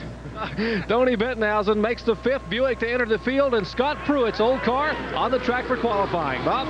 That's right. Raul Boesel is out there. Now, this is his backup car, the T car, and it's created something of a story. Michael Andretti's primary car was pulled out of line. Dominic Dobson did not go out. Boesel's out there in the T car right now. Rick Mears was scheduled to come in behind. Then Michael Andretti in his backup car. Mears will not go out, so Michael Andretti should be the next one on the track. Boesel way down low in the corners. I'll tell you what, if you can imagine your girlfriend with another guy, it's the way it feels seeing somebody else in your car. But you know, it's tough. The whole True Sports team has worked very, very hard over the winter. We've come a long way with the car, a long way with the engine, and it's tough for me seeing it happen without me being a part of it like I'd be driving it. But Raul came aboard. He's been doing a good job. The team's been a little behind just because of the newness of the driver coming into the late stage of the game, and you know, they've been working hard all this month. It's got to be especially tough because before your accident, you did so much of the work as they tried to get that '89 car up to specs for 1990. As you watch Michael Andretti seated in the car, what could be going through his mind? I would imagine that this is not the car that he intended to take out there. Virtually all of the leading drivers have paid very little attention to their T cars, some of them just spending a couple of laps in them as opposed to the hundreds of laps they might run in practice in their primary cars. Michael Andretti, in fact, by my records, has spent 14 laps total. Excuse me, 24 laps. Mario spent 14 laps in his car. Michael 24 laps in his T car, as opposed to 64 laps in his primary car. Raul Boesel flashing across the start-finish line. Waiting for the second lap speed. Let's get down to Gary quickly while we wait for Raul's times. We have been checking down here with the Andretti crew. Apparently Michael has had a few laps in this car, about 2:23 the top, and he says he feels better with this car. So it was simply saying this car may be the better of the 290 Lolas. He's going to take out the 3T and qualify momentarily. Well, there's the answer to the question. He likes the backup car better. Raul's running strong in the Budweiser car. It's like I said, they've been struggling all month long, and the fact that a lot of the teams have really missed out on a lot of practice because of all the rain. It's been tough for them all month long, and especially during this last week, having rained Friday, having rained all day yesterday. It's been quite a struggle for everybody. A year ago, according to Tom Binford, the chief steward here at Indianapolis Motor Speedway, the line that Raul Boesel is taking him would have resulted in his run being thrown out for having all four wheels below that white line in the corners. There he goes one more time. This is one of the cars, 1989 Lola with Judd Power. And it has a redesigned underbody. Steve Horn said they spent $100,000 bringing this car up to 1990 specs. Across the finish line he comes with a complete four-lap effort. The first three laps, 2:16.967, 2:17.596, 2:17.496. And this last one, 2:17.465 for an average of 2:17.381. The next man on the racetrack will be Michael Andretti, always one of the fastest drivers at any IndyCar event. We'll show you how he does when we return live to the Indianapolis Motor Speedway. As you look at Raul Boesel's qualifying performance in his T car, he will be on the outside of row 3. Michael Andretti is on the racetrack. We're live and we'll be back. The tension is increasing at Indianapolis Motor Speedway. We have approximately 16 minutes remaining in pole qualifying. Michael Andretti is on the racetrack to begin his first of 4 laps. 23 drivers, including Michael, still scheduled to take the green flag. We know all of them will not. Some of them are T cars, some of them already qualified, and the guy we really want to get to is Al Unser Jr. His primary car is listed 51st. So 10, 11, 12, 13 drivers are listed ahead of him. Al Unser Jr. with the fastest unofficial practice lap we've seen thus far, 228.5 miles an hour. So it's a race against time here at Indianapolis. We are live and glad to have you with us. Bob Barsh and Scott Pruitt in our announced position. Down in the pit lane, Gary Lee and Dr. Jerry Punch. There is Michael's wife. Second lap, half the car below. And I understand they have another family member on the way. To go with son Marco. Michael Andretti taking that traditional low line. 222.008, a good first lap, but he's going to have to juice that up a bit. Your pole sitter right now is Emerson Fittipaldi at 225.301. 222.01. Bobby Rahal sits on the outside of the front row at 222.694. So Michael has a shot at the front row.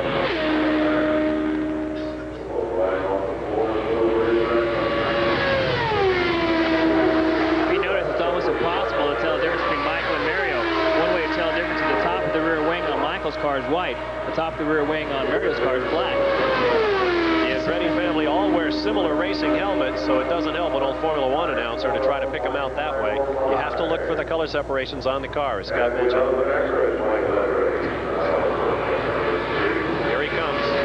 Got a little bit of an odd angle into that turn. You saw him straighten up the car briefly before diving down into the turn. 660 feet long, each of the turns here at Indianapolis Motor Speedway.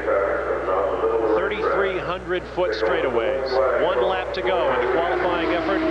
Wife Sandra looks on, and she needs that fur coat. It is getting cool here.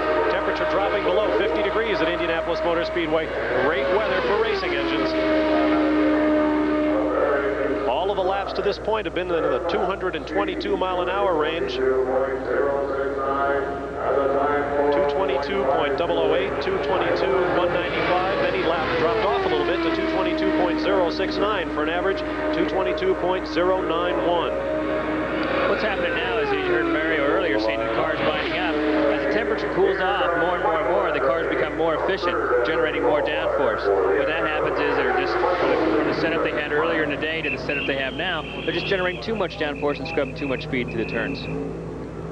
As Sandra looks on, we await Michael Andretti's 4-lap qualifying average. He may be able to bump his dad off the inside of the second row. 222.055 will do it. And Michael Andretti will nudge his dad into the middle of the second row, just barely. Mario at 222.025, Michael at 222.055. So by 3/100ths of a mile an hour, Michael takes off Mario's starting position. Next man on the racetrack will be Dominic Dobson, who always qualifies well on the ovals, particularly at Phoenix, Arizona. And here he is in that black Texaco Lola. Dominic Dobson, his car owner Bruce Levin, favorite among IMSA Porsche fans. We'll tell you how Dominic does when we return live to the Speedway. We're back at Indianapolis Motor Speedway, where Dominic Dobson from California is on the racetrack, and right out to the walls in the short chute he goes. That was close. Oof. And once again out to the walls. First lap speed, 218.378. If he keeps that going, that'll plunk him down in the third row. Meanwhile, Michael Andretti has hopped out of his race car. Here's Jerry Punch. Well, Michael, the run good enough to shove Dad into the middle of the second row. Pretty good effort for you, 222. Yeah, not bad. It's really not fair because this was basically Dad's setup that we had on my car, because I've been behind the 8 ball all week and we had to jump in the spare car and we just put his setup on, and it's really not fair that I'm ahead of him, but you know. So you're in the backup car. You mentioned that. Did this car just seem to do better? You just rolled it out a couple of days ago, I understand. Yeah, we just rolled it out Friday afternoon about 4 o'clock, and we went out and ran quick right away. So we figured, well, this is the car we're going to work on. But again, we just didn't have enough time to get it that much quicker, so we just put Dad's setup on, and it worked really well. Like father, like son, he's certainly giving Dad a lot of credit. He will be inside row 2 with Dad in the middle of the second row. In fact, it is all Andretti's in the second row. Michael at 222.055, Mario 222.025, and John Andretti, Mario's nephew, Michael's cousin, 219.484. Dominic's having a real strong run. It's as fast as he's gone all month long. 219, 220. His third lap, 219.684 for an average of 219.405, and that tentatively would put him inside row 3, bumping Randy Lewis, Tony Bettenhausen, and Kevin Kogan.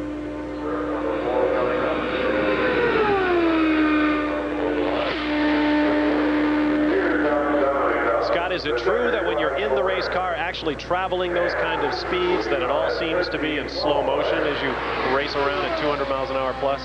Well, what happens is after you get out there and get running around there above 200 miles an hour, it almost becomes, just like you're going around there at, just average speed. You don't even really notice how fast you're going. In fact, I don't even appreciate the speed till I get out here and watch the cars go by.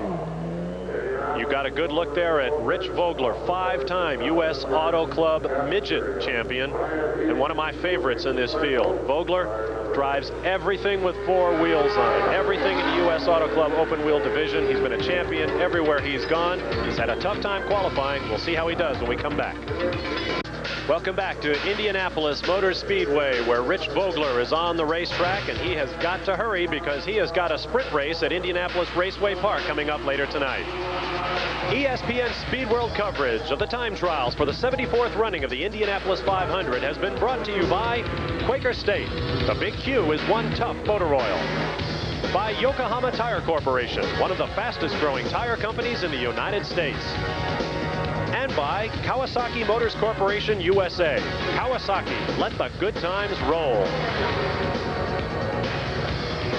Rich Vogler is on the racetrack, and he has gotten about as much attention for his qualifying efforts as he has for all of his open-wheel heroics in other USAC classes. Recall a year ago, he's into the wall. Oh, no. That's a tough break. You saw he was pretty high in that turn, and just got a little too high. While we were away in commercial break, Scott, you were watching his effort. Did you see his wife going to find out more? You mentioned that he was getting very close to the walls. That's right. When we were away for break, he was very, very high on that turn, and again, there he was, and just a little bit too much. I was going to recall that a year ago, as you see him getting out, the safety crews arriving, a year ago, they waved off on 3 attempts when he could not get his car up to speed. He got in Kevin Cogan's backup car with 12 minutes remaining on the final day and bumped 3-time winner Johnny Rutherford from the field. Here it is again, a push. See how high he was, up into the gray area. Just a tough break for him. Tires exploding, heavy contact on the right side side pods. Tough break for Rich Vogler. We'll take another look at it from a different view, and you'll see him push. That is, the car wants to go to the outside of the turn. Here it is again. He's already above the groove as he's probably halfway through the turn. And he almost had it saved, it looked like. Heavy explosion there. We've not seen that in some of the other crashes thus far this month. There's his car owner, Jonathan Bird, in the passenger seat of the golf cart. And that yellow flag may mean big trouble for the likes of Danny Sullivan and Al Unser Jr. Bernard Jourdain was supposed to be the next man out, but we have only about 4 minutes. There you see Jourdain, last year's co-rookie of the year with Scott Pruitt. We have only about 4 minutes remaining. These guys may not get on the racetrack until next Saturday at 11 o'clock in the morning. And that could make all the difference for Al Unser Jr. We have a bunch of top guys coming up. We have Arie Luyendyk, Al Unser Jr., A.J. Foyt. Here's the way the grid sits up right now. Emerson Fittipaldi provisionally is the pole sitter with a new 4-lap record. Rick Mears also under his old record is on row 2. Bobby Rahal breaks up the Penske triumvirate on the first row. You saw the second row. There is the third with Dobson, Lewis, and Bettenhausen. Row 4 has Kevin Cogan, Raul Boesel in Scott's old race car, and Tony's brother Gary Bettenhausen. Row 5, Jeff Brabham, the 2-time Camel GT sports car champ, Didier Tays, and rookie Scott Goodyear. Let's get down now to the pit lane and Gary. We talked earlier with Danny Sullivan. You said, I don't know if I'll get out today. Now it's pretty obvious you won't. What does this do to the racing program? Well, right now I'm just trying to get my emotions back down because I was all pumped up. We were going to make it. Perfect conditions, overcast, cool, and 6 o'clock. Couldn't ask for anything better. So we just got to keep working, and we'll probably be using our T-car during the week for testing of our race setup. And then we'll run the race car a little bit, try a few more qualifying tweaks and stuff like that. Line up on Saturday with everybody else and hope for the best weather we can. But Danny, I want to underscore the adrenaline aspect. You actually get yourself pumped up to a certain pitch, and then it is indeed very difficult to ease back down. Yeah, right now, It's very difficult to describe everything. Your body's all pumped up, you know, emotionally you're ready to go. I was in the car, sat, everything's ready, and you're like, okay, qualifying, 4 laps, this is it, you know. And then it's like the bubble burst, you know, and before you get that chance to go out and do it. So right now I'm just kind of trying to take deep breaths and get back to normal. I think it's a key to indicate how mental this operation is. Qualifying, obviously, physical with you and the machine, but mentally, everything has to be right. Yeah, I think mentally it's very tough. You know, yesterday we kind of got where it was raining, and then everybody's, you know, it looked like it was going to clear, and everybody got the track, and everybody's down there, and it's like, okay. And then they stopped it, and then today the same thing. So now we got to do it again next week. We'll watch this qualifying run next week. Bob? And so Danny Sullivan, Al Unser Jr., A.J. Foyt will all be put off to next week. There you see Rich Vogler's car being taken off. Still to qualify, Danny Sullivan, whom you just heard from. Maybe he needs to run a lap of this 2.5-mile speedway to get rid of some of that adrenaline. Ari Leyendijk, one of my dark horse possible winners of the 500. Unser Jr., the fastest man at the speedway thus far this month. Tom Sneva, a former winner. Eddie Cheever, fastest of a great crop of rookies trying to get into this year's race. 15 cars are qualified, the fastest 5 all using Chevy power. Porsche has 1 car in the field, Buick 5, Judd 3, and 1 Cosworth has made the field thus far. Don't forget to be with us again next Saturday at 5 o'clock Eastern Time for more Indy qualifying. And then on Sunday at the same time, we'll have Bubble Day, last chance for drivers and crews to find the speed to make the field for the 74th 500. Coming up later tonight, ESPN Sunday Night Baseball continues with the Houston Astros against the Pittsburgh Pirates at Three Rivers Stadium in Pittsburgh. Join John Miller and Joe Morgan at Three Rivers, 8 o'clock p.m. Eastern Time. Coming up next, Sports Center with some highlights of the day in sport. I'm Bob Varsha for Scott Pruitt, Gary Lee, and Jerry Punch. Thanks for being with us, and don't forget to join us next week live from Indianapolis Motor Speedway for 2nd and possibly 3rd round qualifying for the 74th Indy 500. Thanks for being with us. So long, everyone.